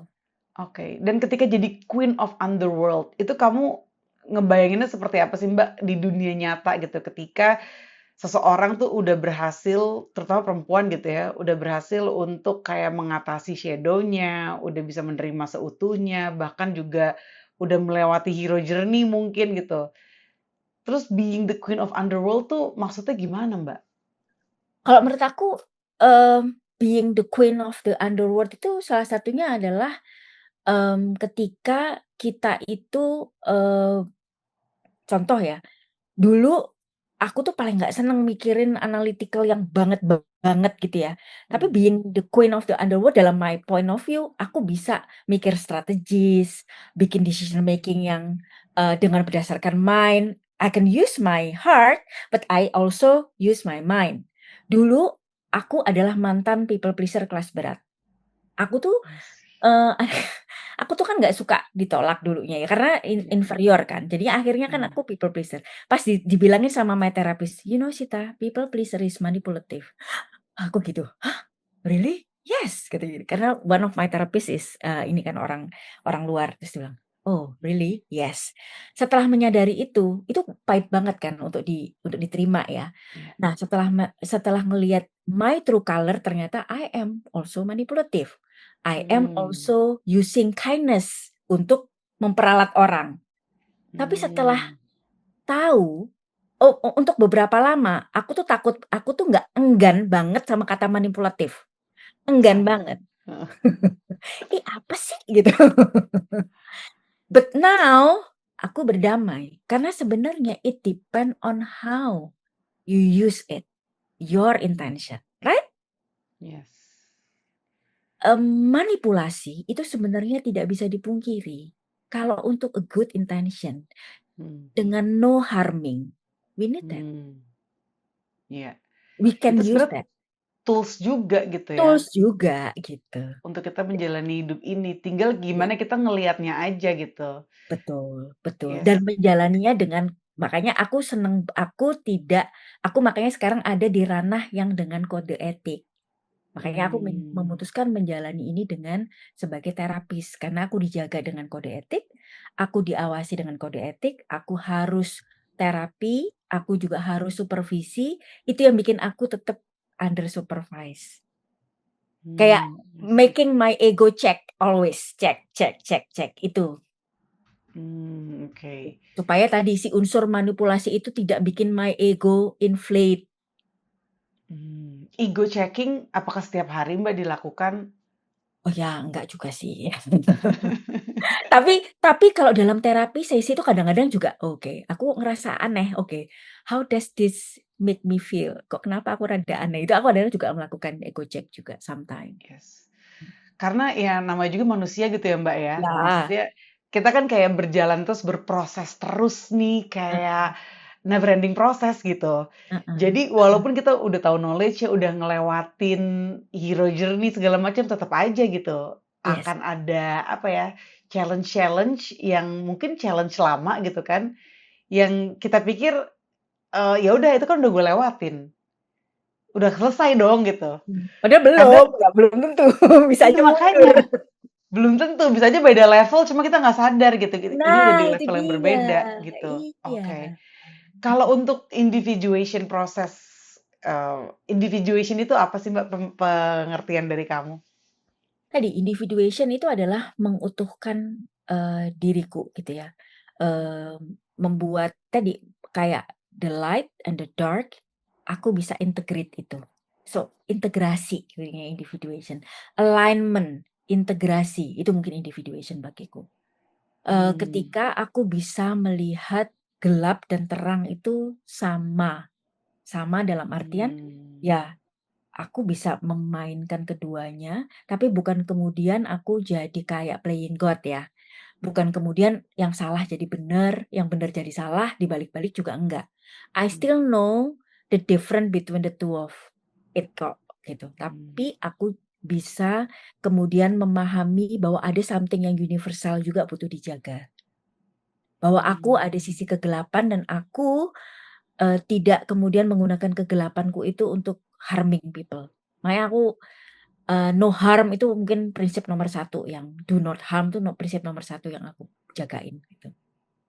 Oke. Berarti dengan kita menyadari keutuhan kita, gelap dan terang kita, yang gelap juga belum tentu buruk gitu sebenarnya Ya kan. betul betul betul. Tergantung bagaimana kita menggunakan kegelapan kita itu gitu. Iya iya iya, betul Oke. betul. Terus kalau kaitannya sama hero journey tadi Mbak, tadi kan Mhm Mbak Sita juga bilang kalau hero journey itu berkali-kali kan. mhm Nah, mhm. hero journey itu eh, yang Mbak Sita lalui seperti apa sih Mbak prosesnya? Wah, hero journey itu, yang aku lalui mungkin ini aja barusan kelar kayaknya kelar gitu ya, tapi ini kayaknya masuk lagi ke hero journey yang lainnya gitu ya. Mmm Mungkin kalau ditanya itu setiap setiap prosesnya itu kayaknya ada temanya ya, ada temanya Hmm. sendiri-sendiri gitu ya. Mmm, Hero journey yang barusan aku lewatin itu ngebantu banget untuk aku bisa menghadapi, mmm, klienku, yang apa ya, karena aku barusan aja ngelarin part diriku yang remaja menariknya. Ah. Heeh, yang remaja. Jadi mungkin masa remaja itu dulu aku masa yang aku paling lumayan lumayan challenging untuk ngadepin, karena masa Hmm. remaja at that time, papaku masih berlayar karena papaku kan pelaut ya, terus Hmm. mamaku membesarkan anaknya, 4 anaknya sendirian. Jadi, karena harus membagi waktu, membagi energi beliau, jadinya kan nggak begitu banyak harus ada untuk semua 4 orang anaknya gitu.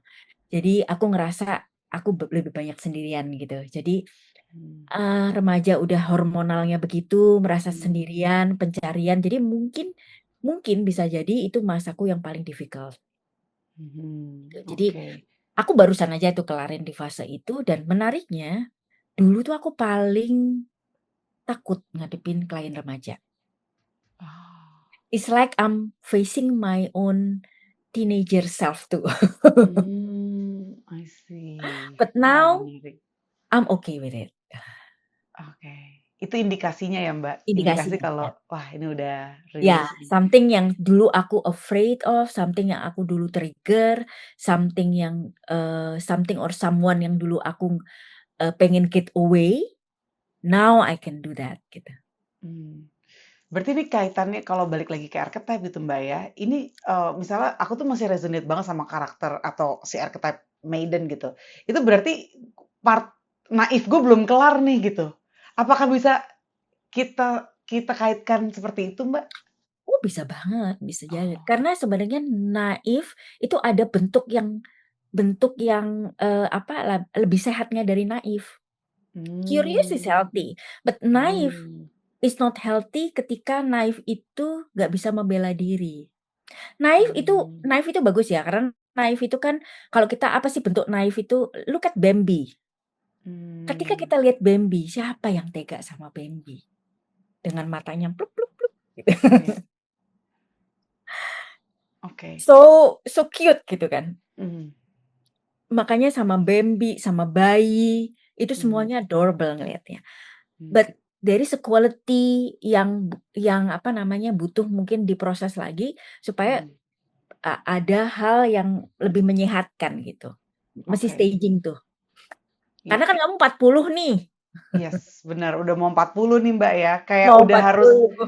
kalau kalau dikaitin sama Persephone tuh udah harus jadi queen nih gitu. Rasanya Ah, tuh kayak gitu.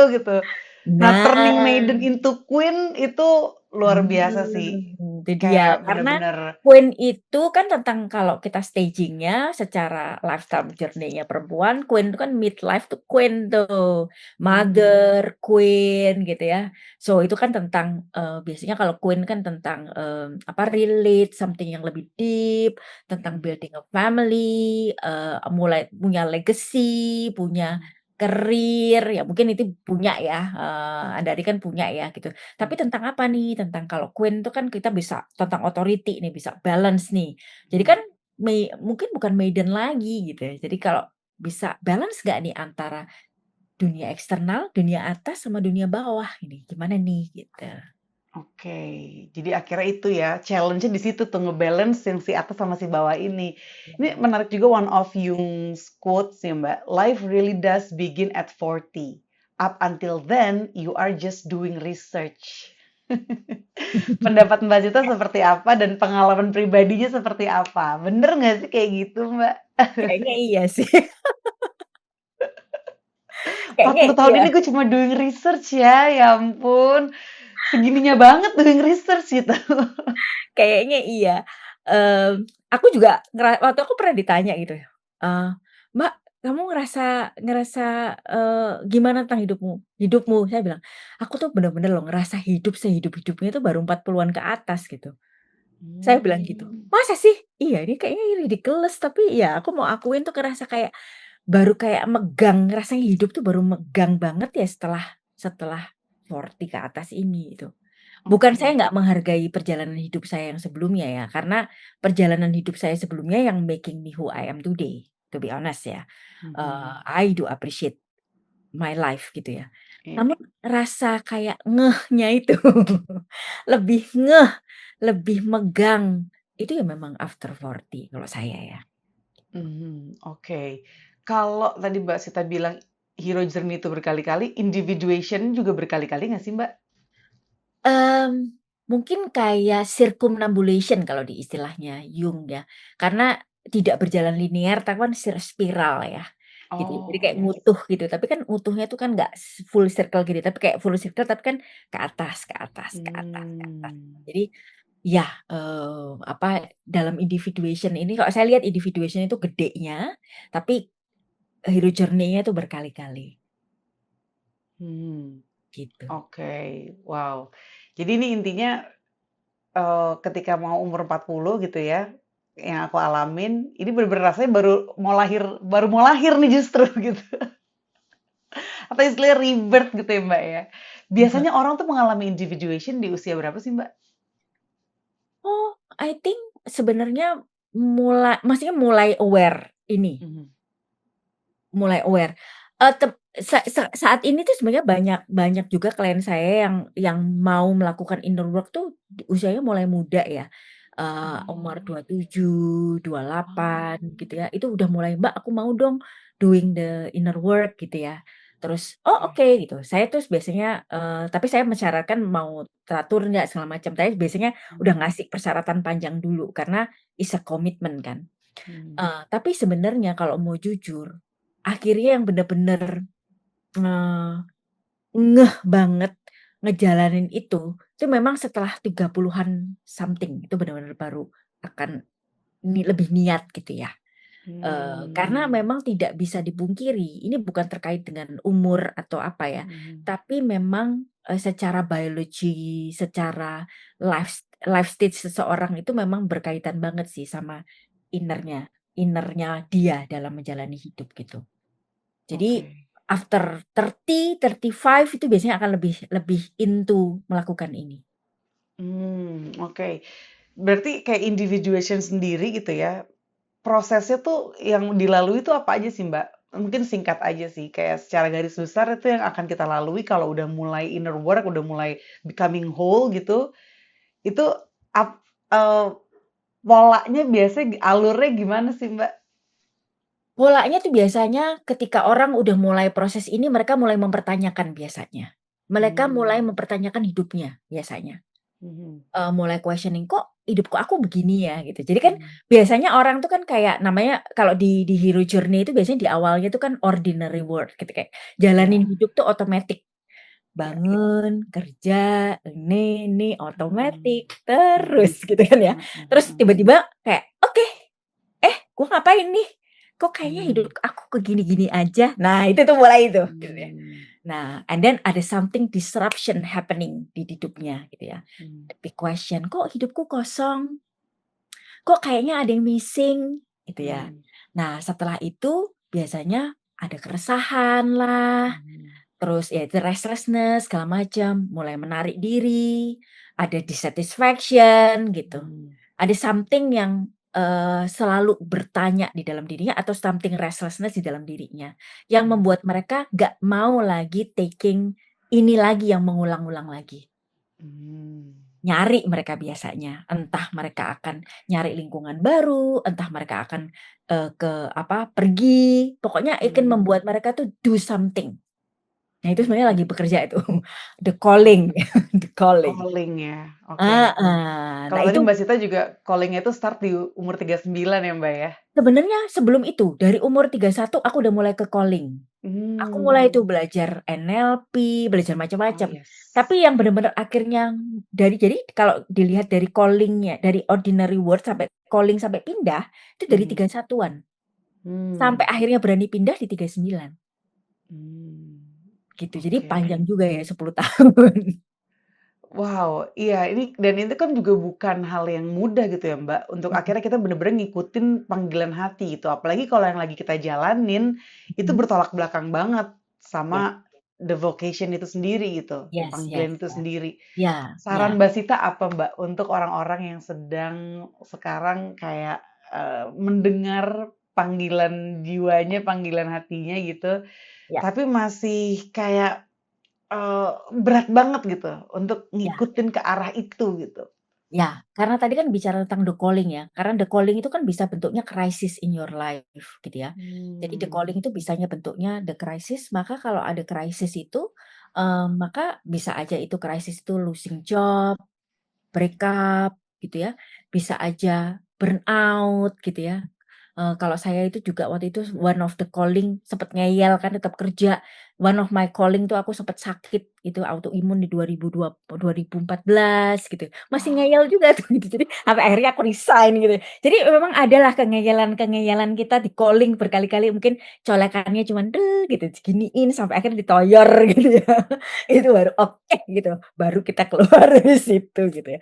Nah sampai kemudian, we need a friend. Kalau kalau di Hero Journey itu adalah kita akan butuh, kayak kalau dari ceritanya si, apa sih yang ada Gandalf-nya itu, oh, Lord of the Rings? Lord of the Ring, ketemu Mhm, Gandalf gitu ya, mhm. ketemu ketemu apa, temen gitu ya, kalau film Star Wars tuh ketemu sama si gurunya gitu ya. Jadi Obi-Wan kita Kenobi, ya. ya, One Kenobi, kita Mhm, butuh itu. Jadi kita akan ketemu si guide gitu. Mungkin itu akan guide sementara, tapi akan ketemu sama the messenger. Entah itu a mmm, guide, messenger, yang kemudian nunjukin itu. Mungkin nanti ketemu kelas meditasi, apa, tapa brata, segala macam. Untuk apa? Supaya nanti kita lebih kuat ketika nanti ketemu di shadow. oke. Jadi ya intinya kalau kita udah willing gitu ya, udah ngebuka diri nih untuk hal-hal yang akan terjadi gitu dan step by step ngikutin, pasti akan ada kok gitu. Ada, Penunjuk nanti ada arahnya tuh jalurnya. ada gitu Ya, ya? betul betul. Nanti ngikutin akan ada jalurnya. Ketemu nanti, misalnya ketemu terapis, ketemu apa, nanti baru tuh ngalamin shadow work, ketemu akhirnya ego death tuh, sampai sampai ego death, ketemu meeting the shadow, ego death, akan ketemu setelah itu integrasi, ketemu talentanya, integrasi, and then akhirnya kita kembali lagi jadi, talenta yang baru, kita naik lagi ke permukaan, new Hmm, personality gitu. oke. Rebirth dengan diri yang baru. Karena udah ketemu sama Pluto, Pluto kan Mhm, rebirth. Nah, ketemulah. mhm. Oke, wow, menarik. Nah, Mbak Sita, ini mungkin buat yang juga masih kayak, apa ya, dilema gitu. Mhm. Ini sebenarnya panggilan hati gue tuh ke arah yang mana sih gitu? Bener nggak sih? Gue sekarang udah ada sih kayak penyakit fisik, simptom-simptomnya udah ada sih gitu. Tapi terus gue mesti ngapain gitu? Nah, mungkin Mbak Sita ada saran nggak? Siapa tahu waktu itu ngalamin juga gitu untuk mengukuhkan atau menegaskan nih sebenarnya arah gue kemana sih gitu. Ya, untuk tahu arah itu, memang kita nggak tahu dulu dan ini mungkin salah satu perperangan yang paling gede, the tug war inside us. Kita manusia yang dibentuk untuk manusia logik ya, dan kita selalu bertanya, "Eh, gimana caranya?" Wah, saya dulu inget banget, "How? How?" Terapi I- saya, "Stop asking how, just dwell in it first, just feel it," gitu. Saya selalu nanya, Hmm. "How?" Yes, yes, yes, yes. Kenapa how and why? Why, how, what, gitu kan selalu kita tanyain. Ya kita kan makhluk logik ya, gitu ya. Dan Mhm. sebenarnya logik itu datang karena kita pengen safe, right? Ya. Dan yang kita tahu selama ini untuk making us safe adalah logika dengan tahu explanation of all. But Hmm. actually, explanation is not making us safe. It Hmm. making us lebih tahu, iya. Tapi frankly, jujur aja, itu cuman ngasih kita pengetahuan aja, tapi safe yang sebenarnya adalah ketika kita bisa hadir bersama terapis atau bersama orang-orang yang bikin kita juga aman. Kebersamaan, Hmm. the presence. Pas kita Hmm. menjalani semua perubahan ataupun, apa istilahnya, transformasi yang kita mau jalanin, betul nggak? Oke. Ya, ya, ya. So, jadi yang kita butuhkan saran yang aku kasih itu adalah, pertama kesediaan, kepercayaan untuk mau nggak gitu, berani nggak gitu dulu. Berani berani, oke berani. Percaya, oke percaya. Percayanya adalah percaya sama diri sendiri, sama percaya. Oke, milih berarti, cari terapis, praktisi that you can trust. So, supaya kamu trust, cari credibility-nya, cari tahu orangnya. Mhm. Karena apa? That person will hold you. Jadi ya, you need to hold the accountability of the person too, gitu. Oke. Yes. Oke, wow. Ini kayak, apa ya, sentilan juga nih ya, untuk akhirnya, ya memang begini gitu, memang keresahan-keresahan ini tuh, apa ya, harus dilewatin gitu ya, Mbak, ya? Nggak ada bypass sayangnya, nggak ada Nah, bypass. itu. There is Mungkin no boleh bypass.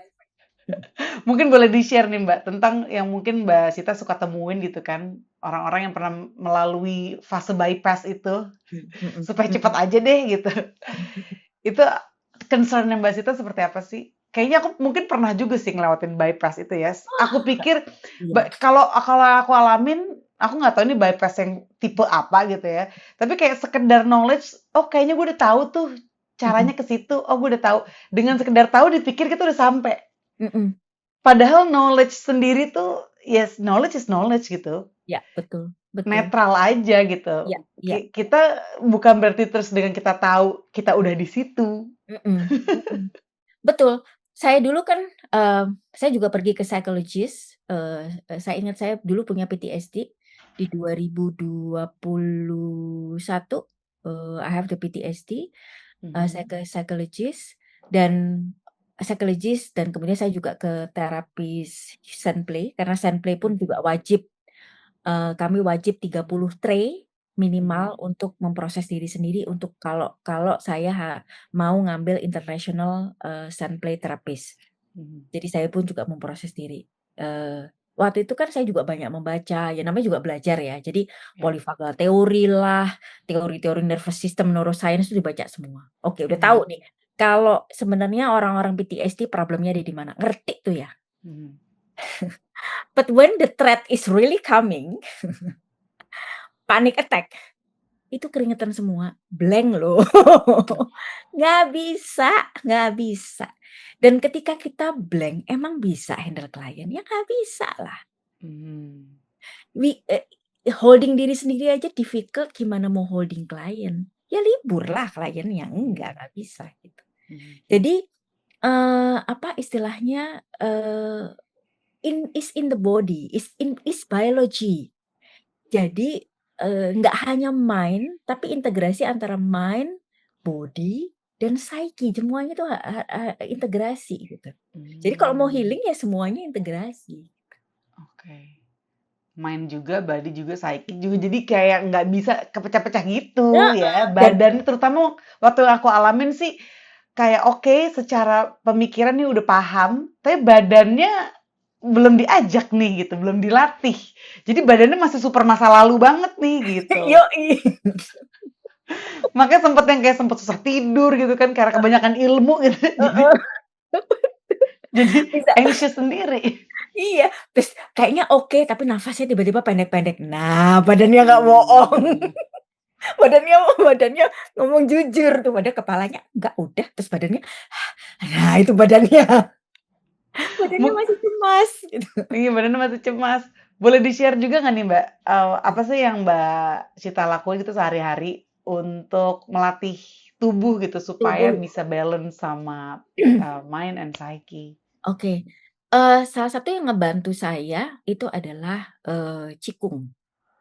Oh. Qigong itu ngebantu banget karena qigong itu kan saya meditasi ngebantu, tapi ternyata qigong lebih membantu lagi gitu ya. Hmm. Dan selain qigong, meditation, saya juga doing art juga gitu dia. Jadi kayak expression Hmm. art itu saya pakai saya nggak nyimpen sand di rumah, saya nyimpen clay. Saya punya tuh satu stok clay. Jadi kalau misalnya mumet banget, saya bikin clay. Saya sampai clay-clay karya-karya saya itu kalau udah jadi saya foto, saya simpen, terus saya journal gitu ya, saya lakukan itu. Kalau Hmm. saya nggak bisa ngertiin ya nggak apa-apa, saya journal aja, saya tulis aja perasaan saya ketika melakukannya gitu.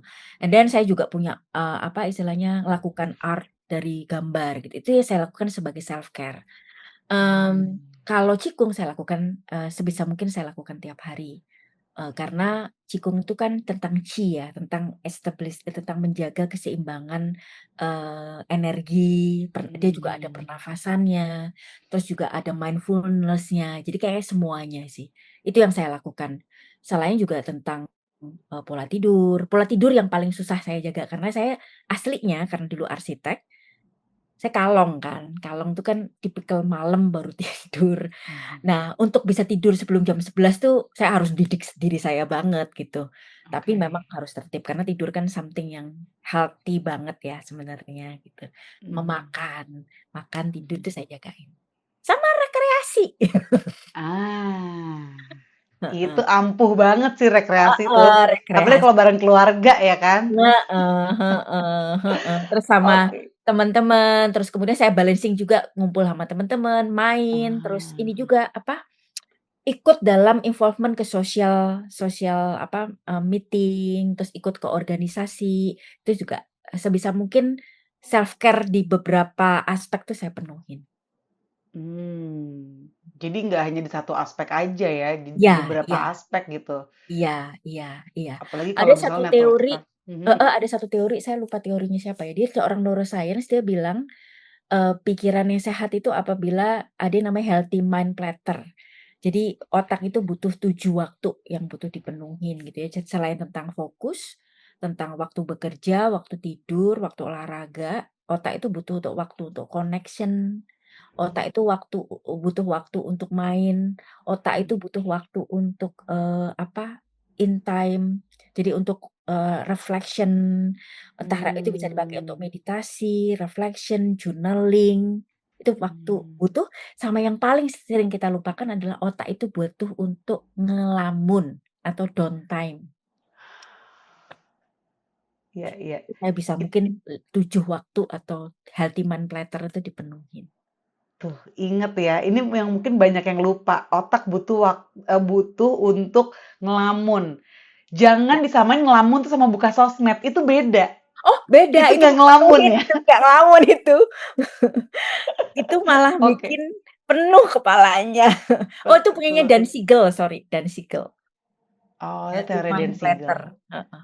Oke, thank you loh Mbak untuk infonya. Ini ngebantu untuk ngingetin diri sendiri gitu ya supaya jadi balance nih kerja otak kita gitu. Jangan cuma fokus ke ini aja. Apalagi kalau lagi pengen produktif tuh kayak ngotot gitu, malah jadi nggak keluar ide-ide biasanya gitu Ya, kan. betul, Jadi betul. di-balance sama yang connection tadi, sama yang ngelamun juga termasuk gitu. Mhm, Nah, mhm. Mbak, ini terakhir-terakhir nih, Mbak ya. Menurut Mbak Sita, ketika orang sudah mulai journey inner work gitu, konsep Jungian apa sih, Mbak, yang menurut Mbak Sita tuh ngebantu banget dan mungkin harus dicari tahu nih, untuk kita juga bisa self work, bisa mandiri gitu. Dan mungkin ini juga ngebantu Mbak Sita dalam dalam personal prosesnya Mbak Sita. Apa ya, yang paling aku dari ini tuh adalah ininya, apa, ininya dia ya, quote-nya dia itu adalah, "The privilege of a lifetime is to become who you truly are." Itu tuh bener-bener aku menyadari itu banget ya. Karena sebenarnya bukan pursuing juga ya, tapi menjadikan diri kita itu sebenarnya pantas banget loh untuk jadi objek untuk kita kenali dan kita luangkan waktu untuk kita, apa ya, cari tahu. Karena sebenarnya semakin kita tahu tentang diri kita sendiri, itu membuat diri kita tuh semakin resilient. Karena kita nggak gampang FOMO, kita semakin lebih bisa decisive ketika memutuskan sesuatu, Hmm, kita juga jadi ngerti, bisa memilah mana yang kita, mana yang enggak gitu ya. hmm, Dan itu menurut aku tuh penting gitu, di era yang begitu banyak pilihan. Kalau zaman aku gede dulu pilihan terbatas, zaman sekarang pilihan tuh banyak banget. Jadi mengetahui who you are itu penting. Karena I'm not what happened I'm not what happened to me, but I am what I choose to become, gitu kan. Jadi ya, pada akhirnya tuh kita itu memilih mau jadi apa, bukan karena apa yang terjadi sama kita, gitu. Nah, kalau kita choose to become, itu berdasarkan atas apa yang kita gali tentang diri kita kenali tentang diri kita. Sebenarnya tragedi, hal pahit-pahit dalam diri kita itu nggak bisa determine who we are. Justru itu bisa menjadi tools ya untuk nantinya kita bergerak ke arah diri kita yang kita mau gitu, Ya. yang kita pilih nanti Yang seperti kita apa. pilih, ya. Ya, justru itu Oke. kan makin menunjukkan bahwa itu namanya "merdeka" tanda kutip. Kita bisa Hmm, memilih. oke. Kalau being authentic menurut Mbak Sita tuh apa sih Mbak being authentic itu? Being authentic adalah when you accept, who you are and kita tuh nyaman with our own skin, or we are safe to show who we are, tapi at the same time, kita itu ketika menunjukkan diri kita itu, kita juga memberikan rasa aman juga.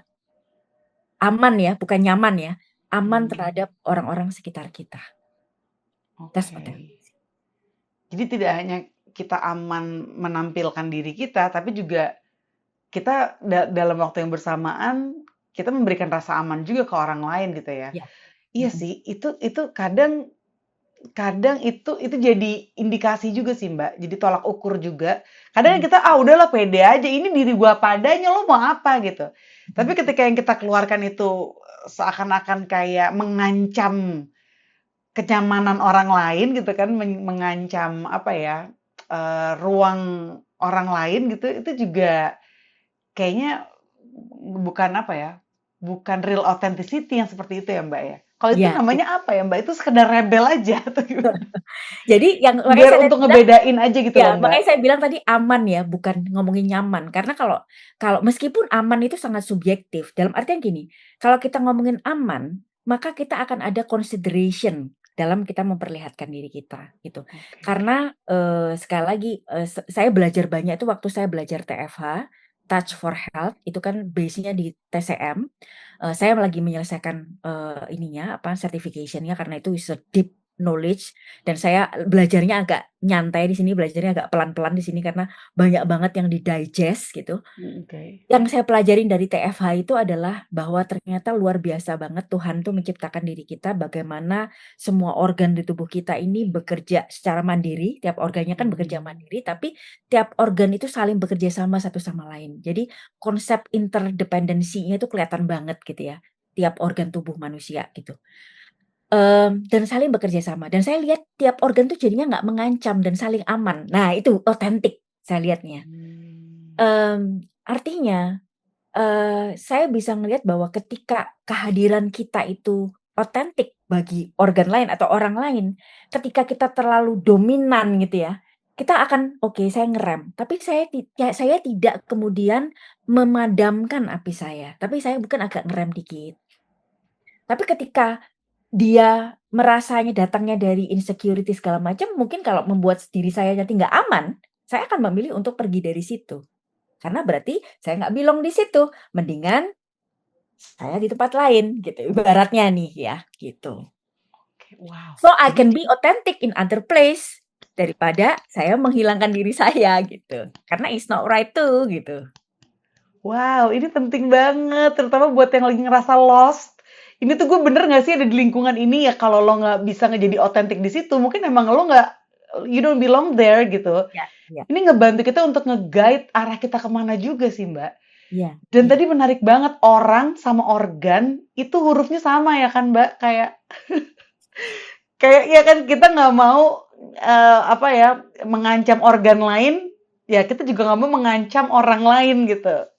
Kayak ini eye opener juga loh. Luar iya, biasa. Oke, Mbak. Kalau your most favorite Carl Jung's quote, apakah yang tadi iya. atau siapa tahu ada lagi? Ya, yang tadi, Oh, yang tadi itu ya. sebenarnya ada 2 tadi ya, Hmm. kalau dikaitin jadi satu tuh bagus banget. Jadi, "The privilege of a lifetime is to become who you truly are," Mhm. sama, "I'm not what happened to me, I am what I choose to become." Itu 2 itu tuh bener-bener yang kayak, mengilhami saya banget gitu ya, itu. Wow. Ini aku juga serap ya, baik-baik quote itu juga kayaknya bagus banget. Apalagi for the journey of authenticity, ya kan untuk becoming whole itu kayaknya eh, berguna banget sih Mbak. Berikutnya, your best healing quote. Huh, ini quote Islam kali ya, "Man jada wa jada." Saya Hmm. percaya siapa yang bersungguh-sungguh maka dia yang akan mendapatkan. Kalau di Jawa itu, saya percaya adalah titen tinemu, apa istilahnya, bloko suto tinarbuko. Jadi ketika kita itu benar-benar memperhatikan, titen itu kan benar memperhatikan, kita akan menemukan ketika kita jujur, pintu-pintu tuh akan terbuka, gitu. Jadi sama kan dengan tadi manjada wajada. Jadi, tekunlah kalau dalam pekerjaan batin, dalam pekerjaan inner work, dalam mengerjakan proses diri, itu adalah dari point of view bukan kita broken, enggak ada orang yang broken. Tapi Hmm. kita butuh kesadaran karena gimana pun ada timing, gimana pun butuh gentle juga, proses batin itu butuh apa ya, butuh butuh gentleness dan butuh kesabaran. Jadi butuh telaten kalau orang Jawa bilangnya ya. Jadi ya udah, sabar dalam perjalanannya, nggak ada kompetisi, ini bukan balapan, kita juga bukan barang rusak. Kalau capek berhenti dulu.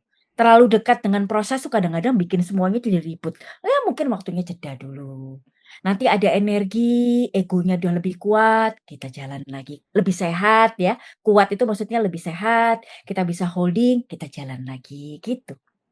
Karena it's a Oke, process of a lifetime. oke. Ini sedikit aja nih Mbak tentang ego. Bagaimana Mbak Sita tuh memaknai ego? Karena kan ada yang bilang ego lo kegedean gitu, kesannya kayak negatif gitu ya. Tapi Mhm, ada juga yang bilang ego itu penting lagi karena dia yang melindungi kita gitu. Jadi mhm. kalau dari Mbak Sita deh sedikit aja nih Mbak memaknai ego tuh seperti apa? So ego itu kan atau ego atau conscious gitu ya, ego atau conscious karena kalau di, apa, frame-nya si Jung gitu kan, dia itu ego itu kan dia antara conscious. persona sama unconscious ya. Jadi dia itu adalah yang menjembatani gitu ya. Jadi ego itu butuh ada, karena ego juga yang mengalami developmental stages gitu ya. Dan dia akan mengalami transformasi, yang mengalami rebirth, yang mengalami transformasi itu semuanya egonya untuk menjadi lebih sehat. Jadi kalau sampai ada yang ngomong, "Oh lu egonya kegedean," itu karena egonya rapuh, karena egonya, kaku misalnya, karena egonya rigid. Ego yang sehat adalah ego yang, bisa fleksibel, tapi dia lentur, tapi dia punya prinsip, gitu. Nah, untuk dia punya prinsip, tapi dia juga lentur, nah dia butuh mengalami proses-proses tadi, ditempa, Hmm. proses batiniah itu dia butuh prosesnya gitu. Karena ya itu Mhm. tadi, perjalanan hidup kan macam-macam, di fase muda mah bukan fase spiritual, fase muda mah fase fase material, ya cari duit sebanyak-banyaknya. Fase muda itu Hmm. bukan fasenya, "Saya mau rohani dulu," enggak, cari duit yang banyak nggak apa-apa. Memang Mhm. fasenya cari duit, fase Mhm. ngejar karir. Karena fase itu mau nikah misalnya mau milih nikah, kalau, "Enggak Mbak, aku nggak pengen nikah," oke, aku mau nyari karir, ya udah, nyari karir gitu. Karena aku pengen keliling dunia, kumpulin duit dulu, boleh. Ya berarti kan kumpulin duit dong, material Mhm. dong, ya boleh. Mhm. Egonya ke sana, ya udah egonya ke sana. Nanti di Oke. tengah-tengah usia mulai mikirin, "Kok hidup gue rasanya udah punya semuanya, kok gue nggak happy ya?" Ya udah berarti emotional fulfillment, geser tuh. Maka prinsip-prinsipnya kan mulai butuh ada yang dilepasin yang dulunya tentang material. Maka akan mengalami transformasi, ditempa Mmm. lagi gitu. Nanti Oke. pindah lagi usianya, ditempa lagi gitu. Oke. Jadi Gitu. enjoy aja every Iya. stage of your life gitu ya. Ego sama persona sama nggak, Mbak? Enggak, Hmm. persona itu lebih kepada, ininya, topengnya. Hmm. Ya, tapi persona akan menjadi salah satu, bagian dari, eee, tools-nya dari ego. I see. Iya, Oke. jadi personality gitu ya, jadi I tools-nya ego. see. Mhm. Thank you so much ya Mbak Sita. Ah Terakhir banget Mbak, yang mau disampaikan lagi nih, walaupun tadi udah banyak yang disampaikan. Siapa iya, tahu ada lagi message yang mau disampaikan untuk orang yang lagi dalam proses healing, transformasi, mengenal dirinya lebih dalam, atau singkat katanya inner work gitu. iya. Kalau Silakan aku Mbak. sih, kalau mau titip pesan buat teman-teman yang sekarang sih, aku sih salut ya sama teman-teman muda yang sekarang, karena dibandingkan dengan eranya aku ini kan Gen X ya gitu, di mana zaman dulu tuh, ketika zaman aku dulu mencari itu temennya dikit banget gitu, sumbernya dikit banget. Jadi kayaknya aku weirdos gitu.